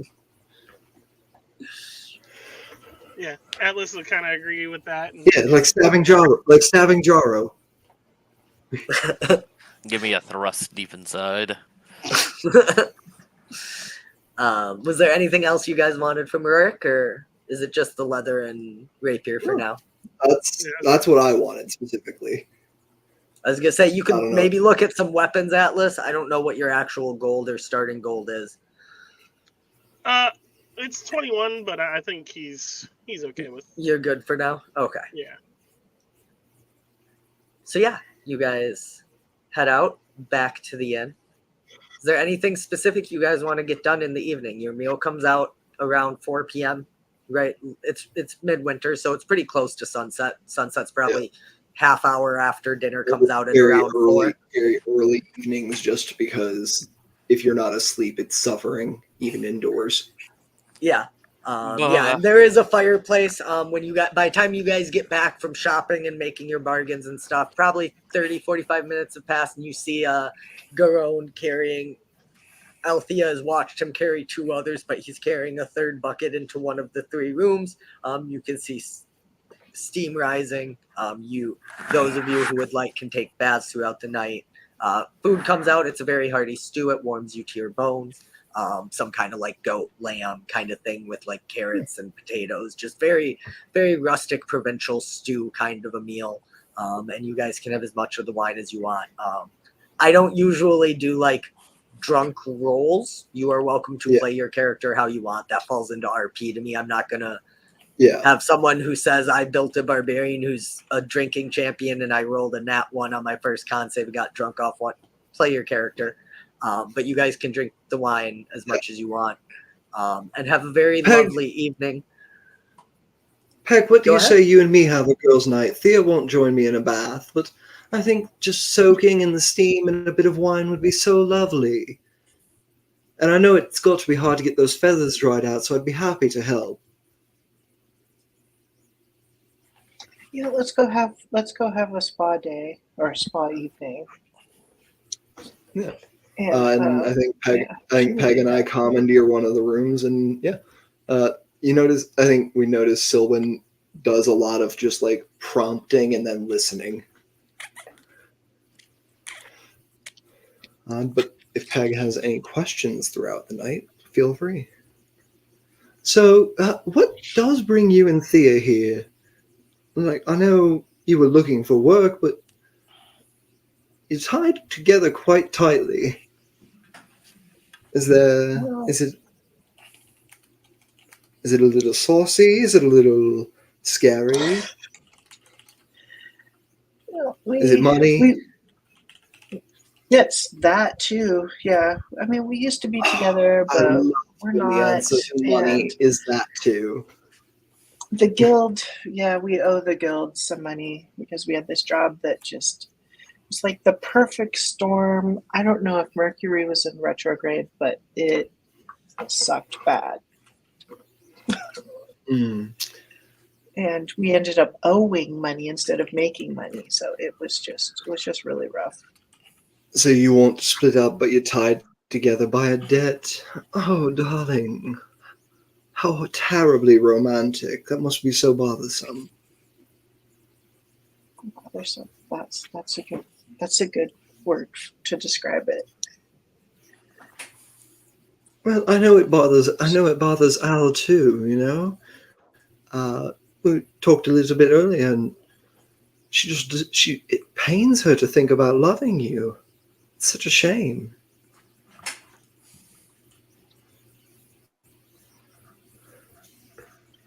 Yeah, there's lots of big feelings involved. You should really talk about them. I just not. She fluffs up her feathers and she's like, I just don't talk about my feelings. Well, hey, all right. But if you ever want to, Two-Pointed Ears here to listen, you know? Well, I'll keep that in mind. She Anyway, reaches for her jeweler's to kit and she starts polishing a stone. Okay, to brighter topics. I'm going to save some kids tomorrow. Cheers. Cheers. Fade from there. Save some kids.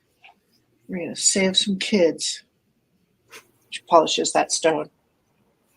We're calling them kids, but they're whole ass adults. That's true. One of them is a whole ass of dolls. I The feel other like one's- in most places in Faerun terms, 16 gets considered adult pretty fairly. Hey, I think just the difference is care in noble children. families, it's not until 18 in moms and That's noble fair. That's fair. they're only 228 months old and 192 months old. They're still her I'm- precious little babies. I'm so glad you did the I hate math that you on did the that. math. I like watching Don try to do the math in his head real quick. He's like, "Which one are you talking about?" Was there anything else you guys wanted to get taken care of tonight? Any other conversations anyone wanted to have? Are we doing anything about the El Chupacabras? Yeah, I assume you guys exchanged like the pertinent information that monsters attack farms in the night, where the thing is, follow the old road. Yeah, I God posted damn my it. notes from that stuff. I'm gonna do that multiple times the next 2 sessions. I want you guys to know that. Yeah. Called the Golden Road. Atlas is willing to stay awake and investigate chupacabras. I'm down to investigate and see what an El Chupacabra looks like. Fighting them, I don't know. We gotta coin flip that one.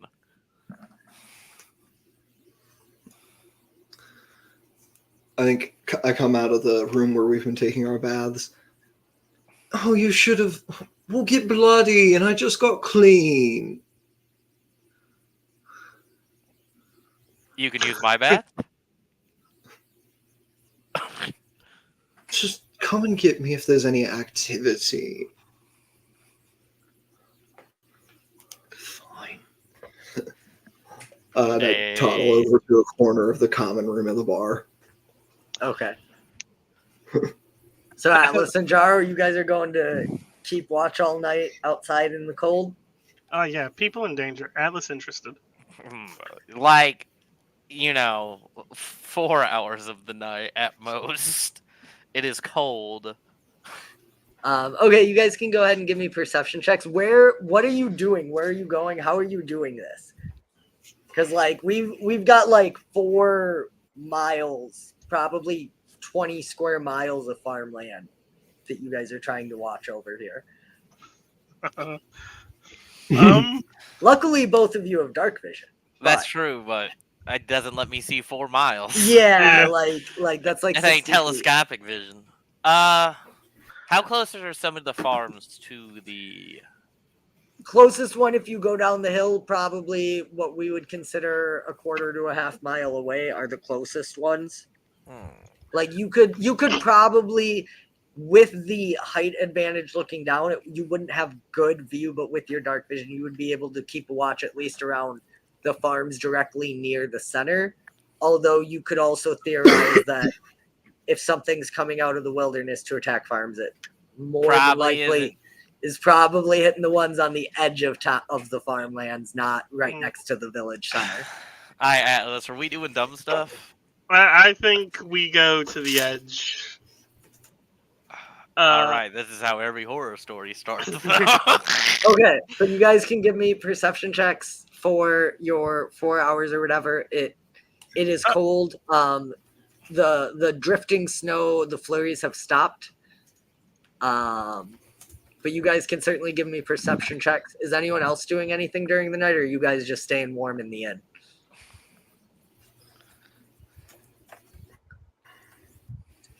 Peg is I'm just, staying warm. she's- It's cold. Yeah, she's outside. staying in. She's gonna keep polishing and beading some jewelry. Okay. I am from a near equator tropical jungle island. Yeah. I'm Yeah, staying by you- I'm at the fireplace. My feet are against the grate. Sure.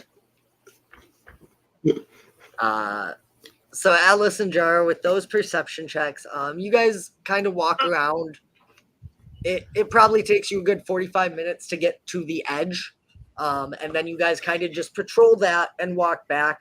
That probably takes you a good 2 to 3 hours. There's nothing really going on. You guys ate dinner. I don't know what time you guys, how long after dinner do you guys think you guys came out here? I would say Atlas would want to do it pretty quickly after hearing about it.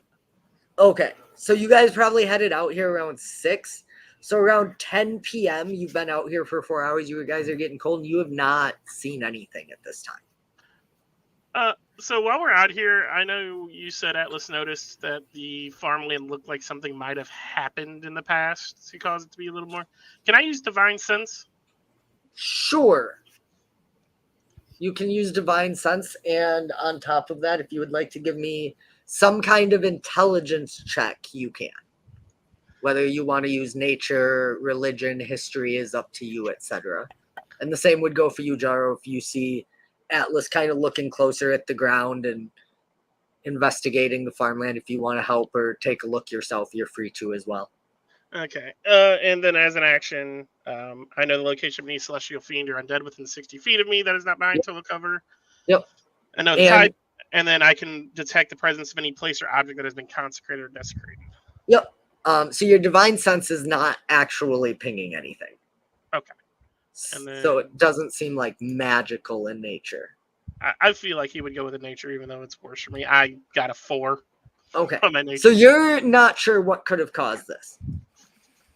Jaro, with your history check, as you're looking at this earth and you're noticing the things that Atlas mentioned, and he probably, I assume, explains, like, he noticed that the farms didn't seem like they were that good of land. And as you look, you see that this land looks very dark. Like when you dig through the inch or two of snow and get to the dirt there, it is very dark, almost black, like it had been charred. And as you think about it, you remember stories of hundreds of years ago about the dread dragon Ashadalon and the damage that he wreaked across these foothills in this area during his reign of terror when he flew around and terrorized kingdoms and villages. He was known to just scorch the earth with some kind of like acid that just has made it not very good for growing. You can still grow food, but it's not awesome farmland.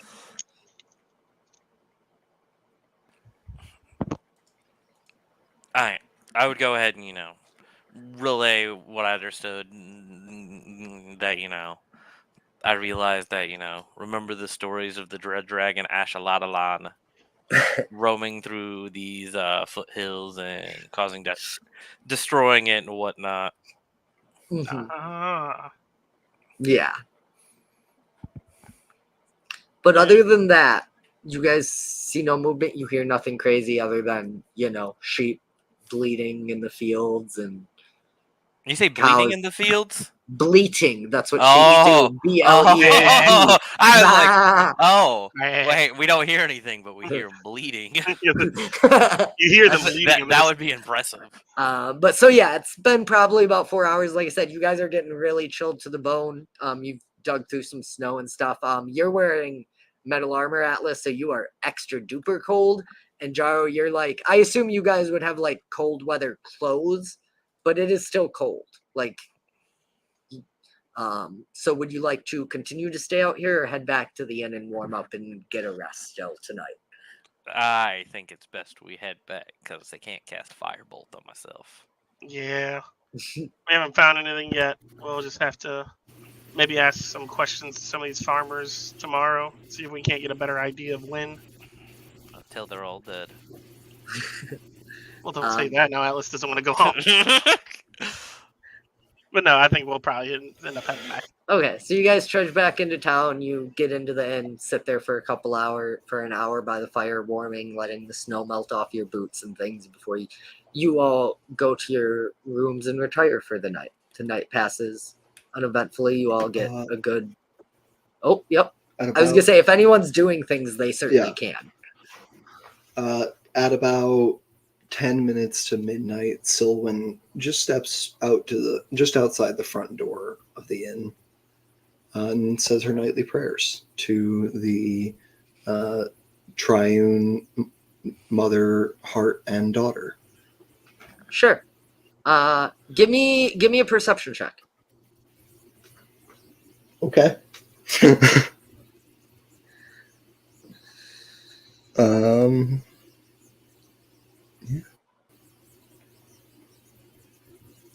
21.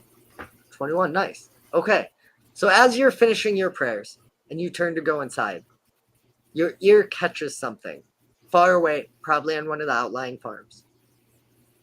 You hear what sounds like an animal screaming. Right? You've heard sheep bleat before. This is not that. This is that sheep screaming. You know that you probably could not get there. It sounds miles away. If you turn, you might see the vague shape of something flying off in the distance, or maybe many somethings. It's hard to see.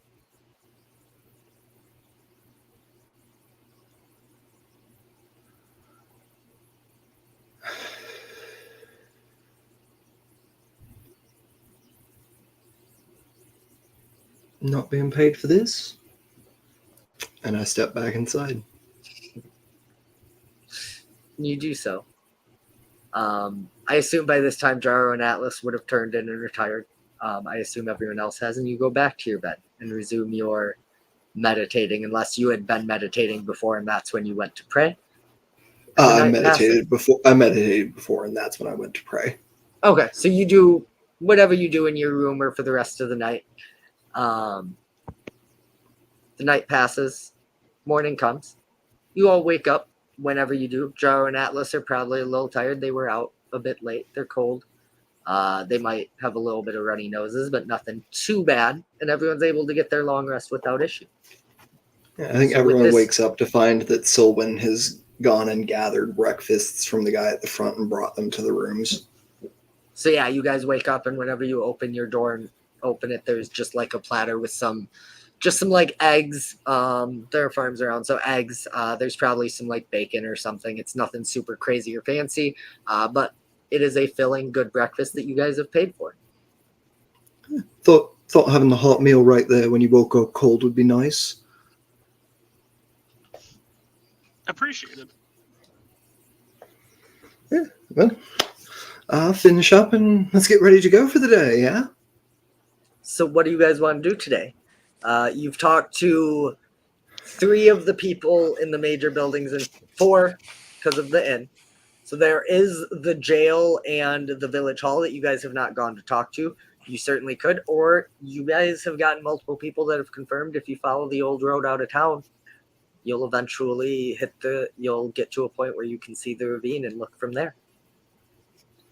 I think the first thing Al does after getting up and having breakfast and kind of straightening her fur a little bit, she'll leave and go to the general store to get the letter from the mother. Yep, and she gives you an envelope. Thank you. I was up very late last night. I was trying. I burnt through 3 candles trying to work on this and get everything I wanted to say in there, so I hope it helps. And she holds out an envelope to you. You see the same like green wax dipped on it with her ring pressed. Thank you.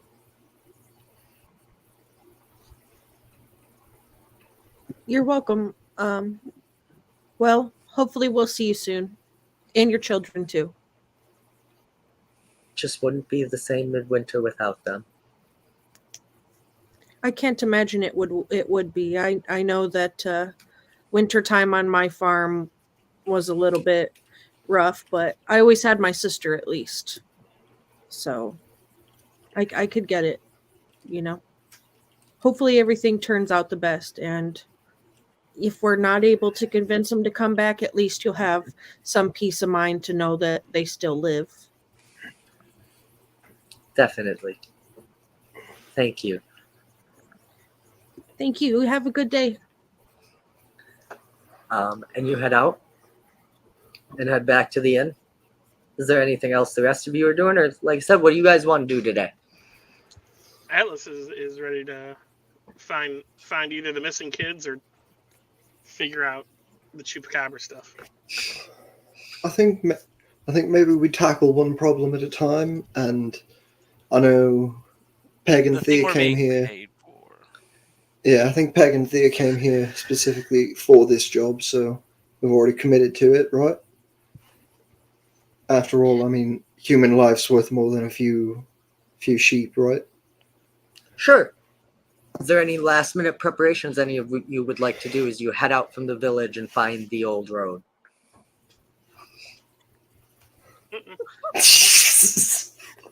Nope.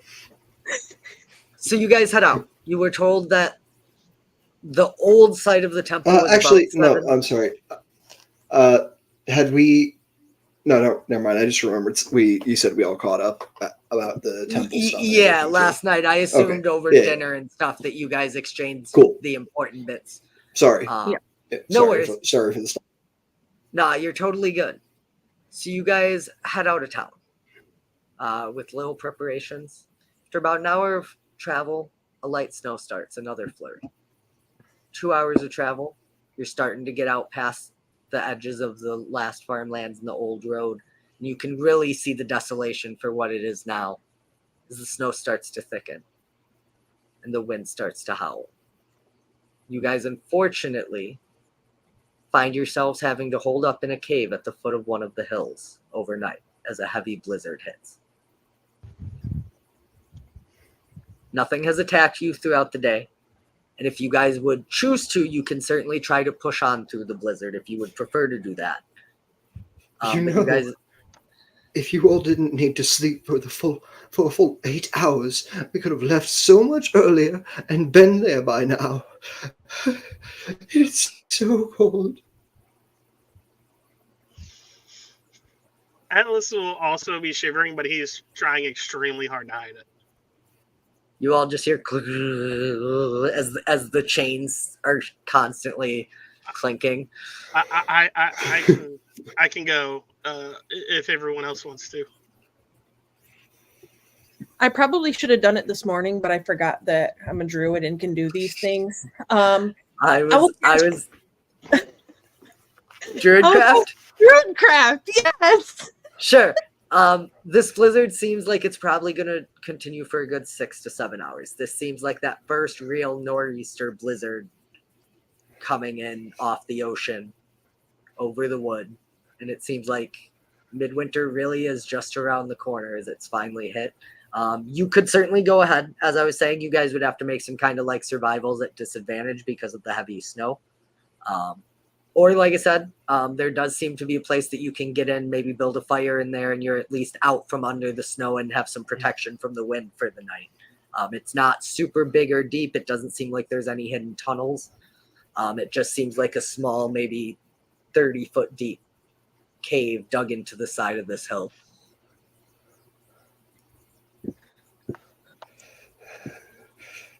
That seems like the best spot if we're gonna find any. Yeah. And I think that's we the should stay thing here, that the guys. druid, I think that's the big thing the druid is probably aware of is you guys could push on and hope you find the temple. But if you're trying to just wait out the storm, there's going to be little better you can do than an actual natural cave.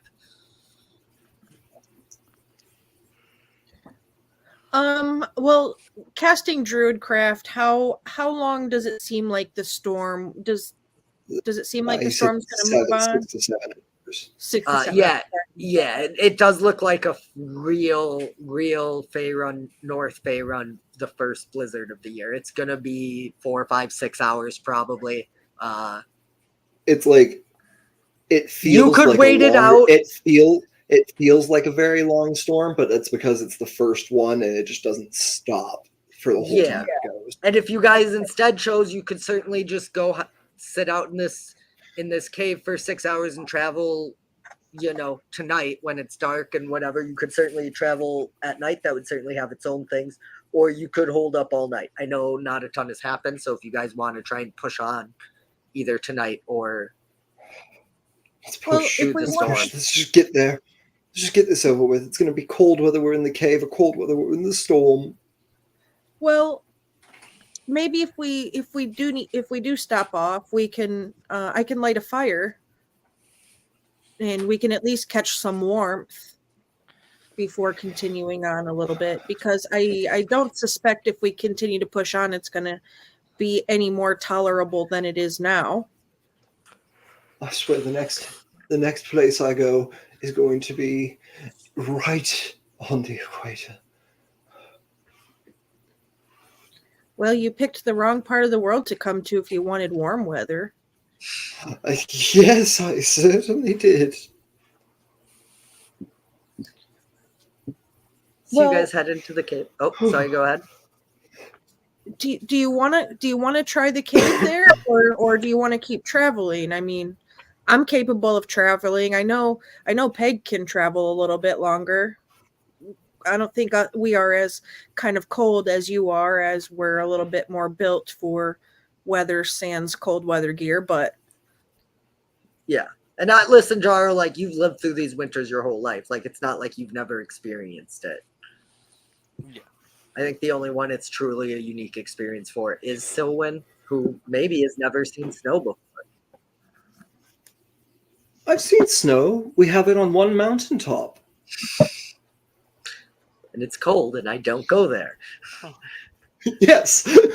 I went there once on a field trip and I didn't like it. So yeah, it's up to you guys. Do you want to give me some survivals at disadvantage to push through? Or do you want to give me a watch order? Atlas. Let's just go around and cast a vote. Yeah, let's do party vote. Let's just simplify it. Atlas is for the cave. One Thea? for the cave.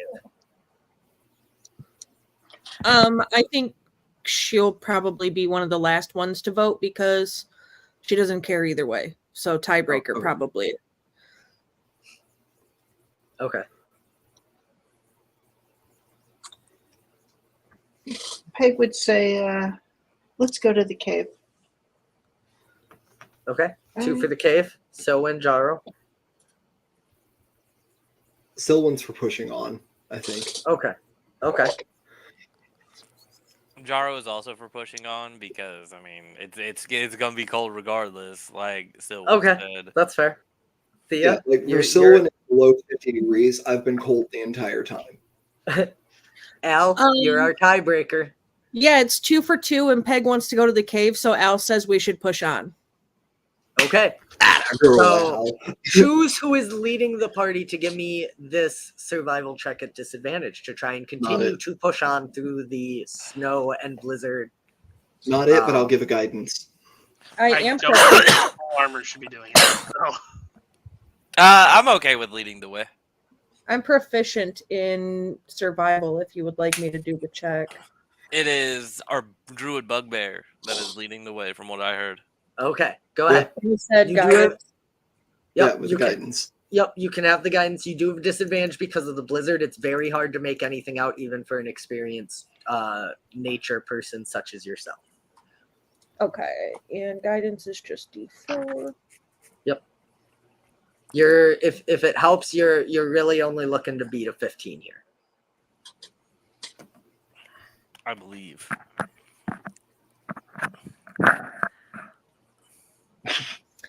Okay, so this is 18 at disadvantage. Okay, nice. Okay, so with an 18, you're able to keep the party on the road and moving pretty quickly. After about 30 minutes, Jaro, you feel something inside you pulling you off the road. Not physically pulling, but something is telling you that you should go investigate that copse of trees over there. I'm gonna start glancing over there as I feel it pulling towards me, and I'm just gonna outright say, Give me a it. perception check Ooh, perception. as you talk to the group and explain to them that you're feeling something weird. Guys, I feel something strange going on. I'm feeling like I'm being pulled over towards Can I the give a street. help action as he tells us that he's like feeling Sure. weird? Sure. Cool. We'll allow that. So as you say, I'm kind of feeling weird. I'm getting pulled over there, and you look over. It's very hard to see through the blizzard, through the snow coming down. But if you've ever driven in a blizzard with your headlights on, you know that snow is very reflective. And you can just make out this dim golden glow within the copse of trees. It's laying close to the ground. It doesn't seem like it's up in the air or anything like that, but there seems to be something glowing on the ground, maybe 100 feet off the road, but it's hard to tell for sure because of the blizzard. It could be 100 feet. It could be a quarter of a mile. Do you guys see that out there? And anyone who looks with him pointing it out can see this faint glow. It's hard to see, but considering, as far as I'm aware, every person in this party, I think, has dark vision. Yeah. Yes. Swoggles. So, like, you all, through this blizzard that has made the afternoon that should be bright very dark indeed, and hard to see, you do all generally see this faint glow in these trees. But none of you feels anything particular, but you do notice something glowing over there. Hmm. Huh. It's odd. Maybe it's a torch that the adventuring party before us left out or something, or like a glowstone. The snow's coming down pretty hard, or how bad is it, like snow wise? Is it like vision obscuring, or Yeah, like you guys, the only reason you can see this is because it's light. And like that's just a thing about falling snow, is it like reflects, Right, it and refracts. amplifies light. So like it is hard to see. Like I said, it's hard to tell for sure how far away it is. You just see essentially this glow through the blizzard. yeah? So I think Al would just sort of wave her staff a little, because she's been using it to walk with as well through the snow, sort of wave it and use just a little bit of her natural magic to brush aside some of the snow that they're Yeah, trying to look Like through like a as it repeat falls. druid craft, like to blow the snow away. Yeah, So, just with the light to breeze. move it out of our line of sight. You know, it's not going to Yeah. but Yeah, so it takes you a bit. It's kind of like this series. If you've ever played like a platformer video game that has like things that go across, it's almost like that as you're repeatedly casting it at different ranges to spread the snow out. So it's kind of like spreading out as you go and then closing behind it, almost like this pulse. And as it goes out, it is more than 60 feet, so it is beyond what any of your like dark visions can see a lot of detail of. I believe. I don't think anyone has superior dark vision. I don't think so. No. So you can make out some kind of physical shape that seems to be slumped on the ground with snow starting to pile up over it, and that's where this glow is emanating from. But there's no other detail that you can get, even spreading out the snow, just because of how dark the cloud and snowfall is making it. that's fair. And it's sort of, is it like midday, mid-morning, or is it just dark? It's afternoon. Like you guys left this morning and traveled for 3 or 4 hours. It hit about noon, and now you've been traveling an hour or two. So it's early afternoon. It should be very Okay. bright, but like it's that kind of heavy, like That blizzard, kind of right? snow. Okay, that's fair. Right. I will get out of my bag. I believe I have torches. I do. I have Okay. torches in my bag. Okay. So I'll light us a torch and sort of head towards the shape, just in case it's one of the children we are looking for. Well, young adults that we are looking for. Sure. And you said you're like tossing it, trying to get it close, but not hit it. No, I'm gonna light a torch and take it and walk that direction. Okay. So Althea turns off the road, seeing this. Are any of the rest of you going with her? I'm absolutely going with her. I'm gonna mention 100%. Somebody should stay on the road so we don't lose track of it in the snow. Atlas will offer to stay by. Actually, Well, Atlas, I'm not going to be very useful over, trying to find our way in either direction. No, I'll go with. It's okay. Yeah, he'll be easier to spot than I will. well, I don't want to lose anybody, but I do have an idea. And she'll get her rope out of her bag and she'll tie it around her waist. And then she'll hand whoever's going to stay on the road her piece of rope. Now, this is only going to get us about 50 foot of distance, but just I'll in hand her case- my rope as well to tie to it. Yeah, we'll Okay. tie it together so that we've got about 100 foot. And that way we don't lose anybody. Whoever's staying over here, tie the opposite end to yourself, and then everybody can hold on to the rope, because just in case, crazy things happen in the snow. Sure. So I know Atlas said he was staying behind, and Jaro and Althea were going. So when I'll you said go. you were staying, you're going? Yeah. Peg, if Al is going, I presume you're staying. Is that correct? Or Peg are is you gonna going with- stay.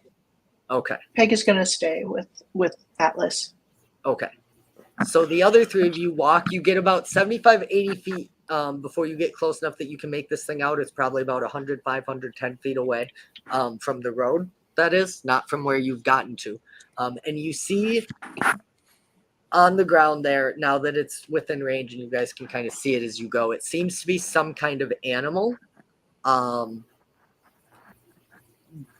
It's not an animal any of you has ever seen. It's got a body similar to a horse and a horn coming off of it. So like Althea particularly might instinctively think, oh, that's a unicorn. But unicorns don't glow. Unicorns Right. tend to have like white manes. This thing is like pure golden and it is actively glowing. And as you approach Jaro, in your head, you hear, it's so cold. Hearing that, I'm just going to continue to walk towards it. Okay.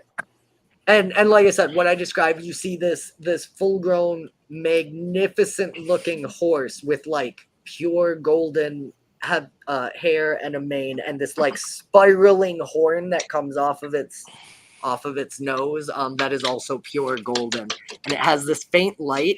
And as you stand there, you see the light start to flicker. I think that Al would try to brush some snow away from around it to try to find some sticks or something on the ground and light a small fire to warm it up. And also we'll take the blanket from her bag and put it over this animal to try to help warm it up some. Okay. And that certainly starts to the voice in your head kind of calms and gets a little stronger, but the figure doesn't move at all. As I get close to it, I'm going to kneel down and touch it and use Cure Wounds on it. Sure. And you don't see any wounds on it, but you feel your healing magic seep into this. And the voice gets stronger. It says, oh, thank you. Thank you. And the thing starts to stir and slowly, weakly get itself to its feet. Can I try to see if I know anything about, like, if this creature rings any bells for me or anything? If this Sure. might be, You could like, give me... if it's like a fairy thing or something that I would have learned about back home. I think this would have to be either a base intelligence or religion check. I would be down to do a religion, sure. But I you think that certainly is just can. base And that intelligence, goes well, for anyone who's up there and can fully see this thing. You said religion, or Yeah. While they're trying to figure out if they know what this is, I'm going to cast Goodberry to make Nope. the 10 berries, and I would feed one to the creature. It won't be a schnozberry. It'll be something delicious. Sure, and it kind of but takes the it and slowly schnozberries taste like chews, schnozberries. and it seems to be a little more sure on its feet. despite you feeding it, giving it a blanket, etc., its eyes do not leave Jaro's. It doesn't even seem to look at you. Like it takes it, but you can tell that its eyes, like it's horse eyes, so it's not like it has pupils that you can really see, but you can tell that it's not focused on you as you're feeding this to it. And so when you don't know, like your best guess is this is some very rare species or breed of unicorn. But Jaro, you're not the most religious person, but you've always enjoyed sitting and listening to stories of all different kinds. You remember when you were young, sitting in a temple in Silvery Moon, as someone spoke of the guardians of the celestial planes, the servants of the gods that do their work here on this plane, of the divine Kirin and their noble history, that these creatures are not from this world. They are of the celestial plane, and that they are forces of good. They seek out evil and corruption. And they only show themselves or make themselves known to those who are pure of heart.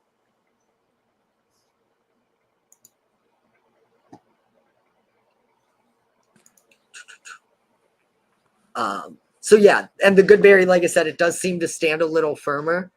And after a moment, after swallowing the good berry and letting it take its effect, it kind of does a little circle walk around before it jumps into the air and just starts hovering. And you hear a voice in your head, Jaro. I had felt the evil in this land for years, but it got worse recently. So I came to investigate, and I didn't pay attention to the skies. What happened to you? Do you know what made this place worse? There is an old temple here, a place of what used to be great good, but it has fallen into darkness. Something has taken root there, and this isn't the only place. I've sensed this elsewhere. One not far from here in the spine of the world. Others further abroad that I can't tell exactly where. Something strange is in that old temple, and it must be cleansed or this land will never heal, and I fear that things will get much worse if these things truly are connected. You seem to have a good heart. You didn't come here looking for gold or treasure. What do you seek? We're just here to find a couple people to get them back to their family. We believe they're towards this temple, but the temple isn't our main goal. But you're not answering my question. Look into your heart. What is it that you want more than anything else?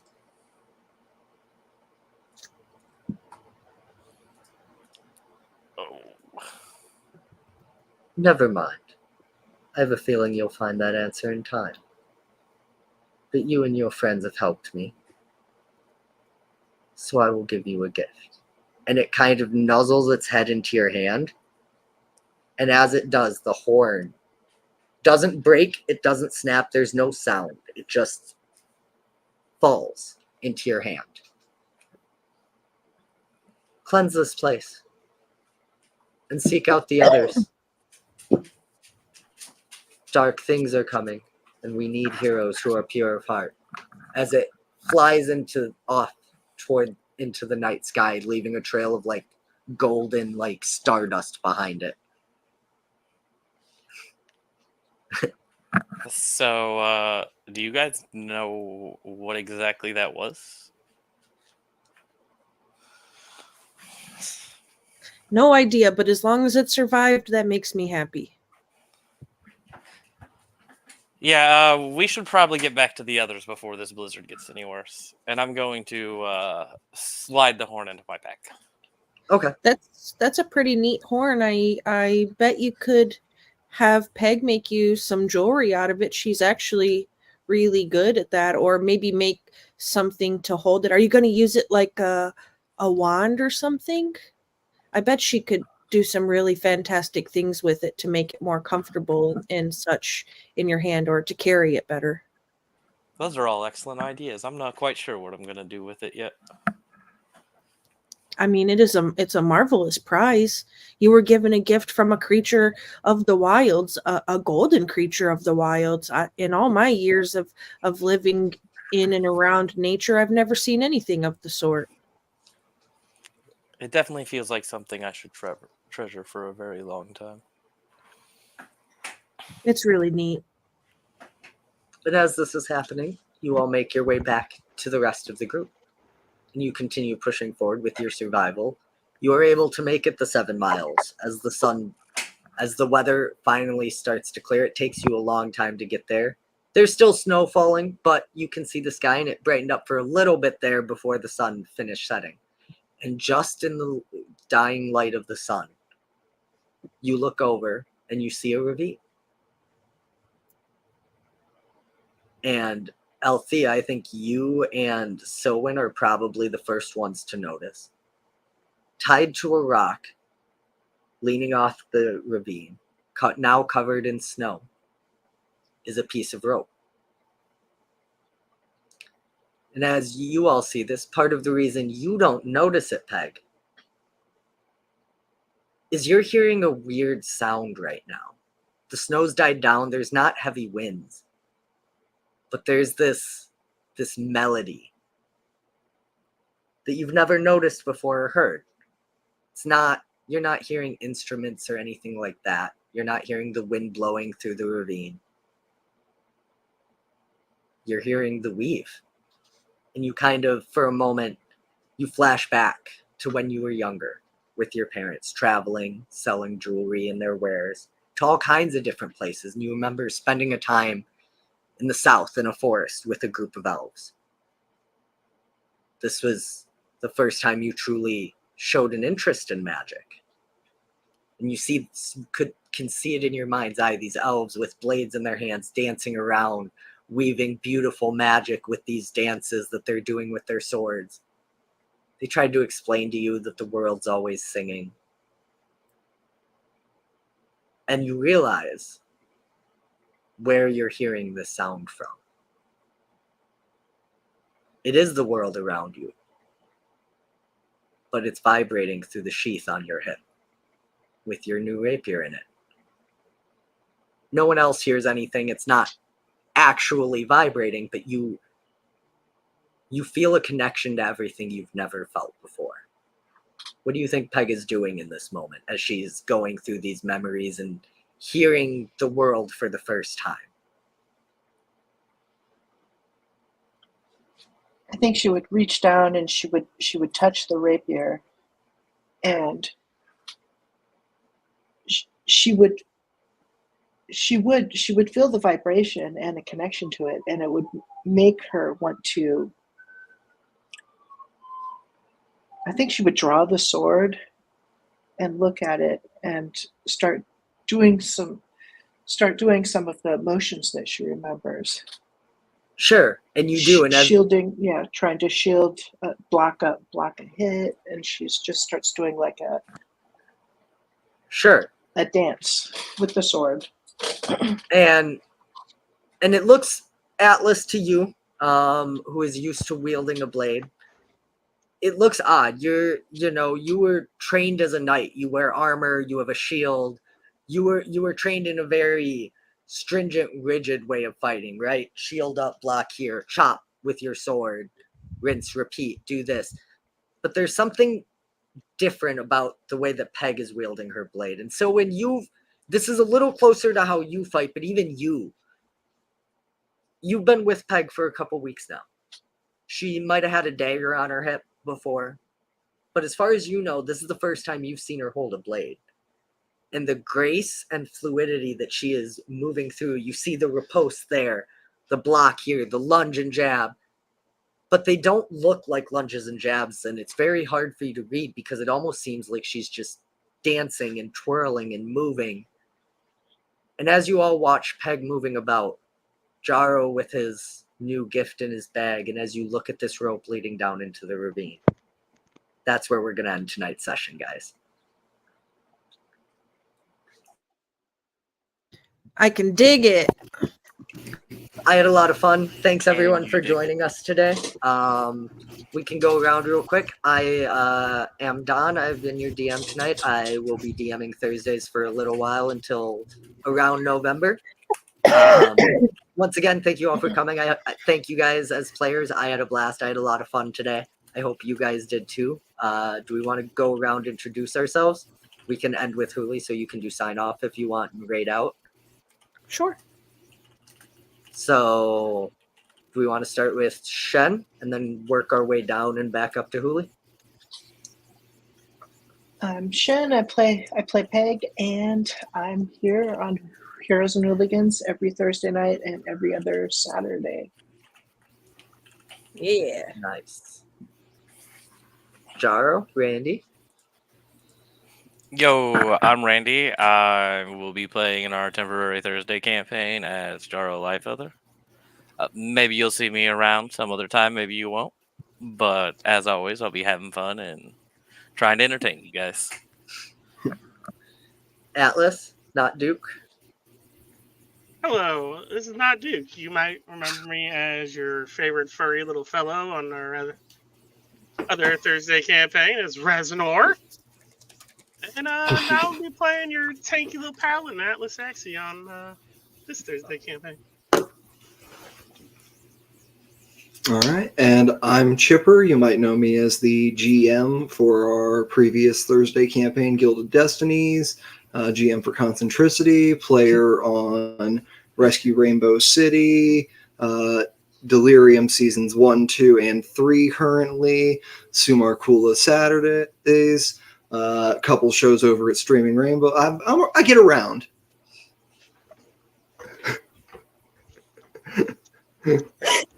But I'm here. I'll always be here. I can't get away. I mean, you could get away, but you don't want to get away. That's why I can't. Well, Peg may be a sword fondler and Chip gets around, but I'm Huli, your resident hooligan, and you can catch me here several nights a week because we have all kinds of really good stuff going on. Friday night bi-weekly, we have Concentricity Echoes of Eden that is run by Chipper. That is our Star Wars 5e campaign. This Saturday, we come back with episode 2 of Chronicles of Aurelia that is set in the Throne of Glass world. Our party is in a little bit of an interesting predicament as they were at a charity ball where somebody has turned up dead. You can catch us on Monday nights playing Delirium, a Grim Hollow campaign where things are starting to heat up a little bit. And then we, of course, will be here on Thursdays. We appreciate everybody for coming out. Thanks for watching. Hang out for the raid, and we'll catch you next time. Bye.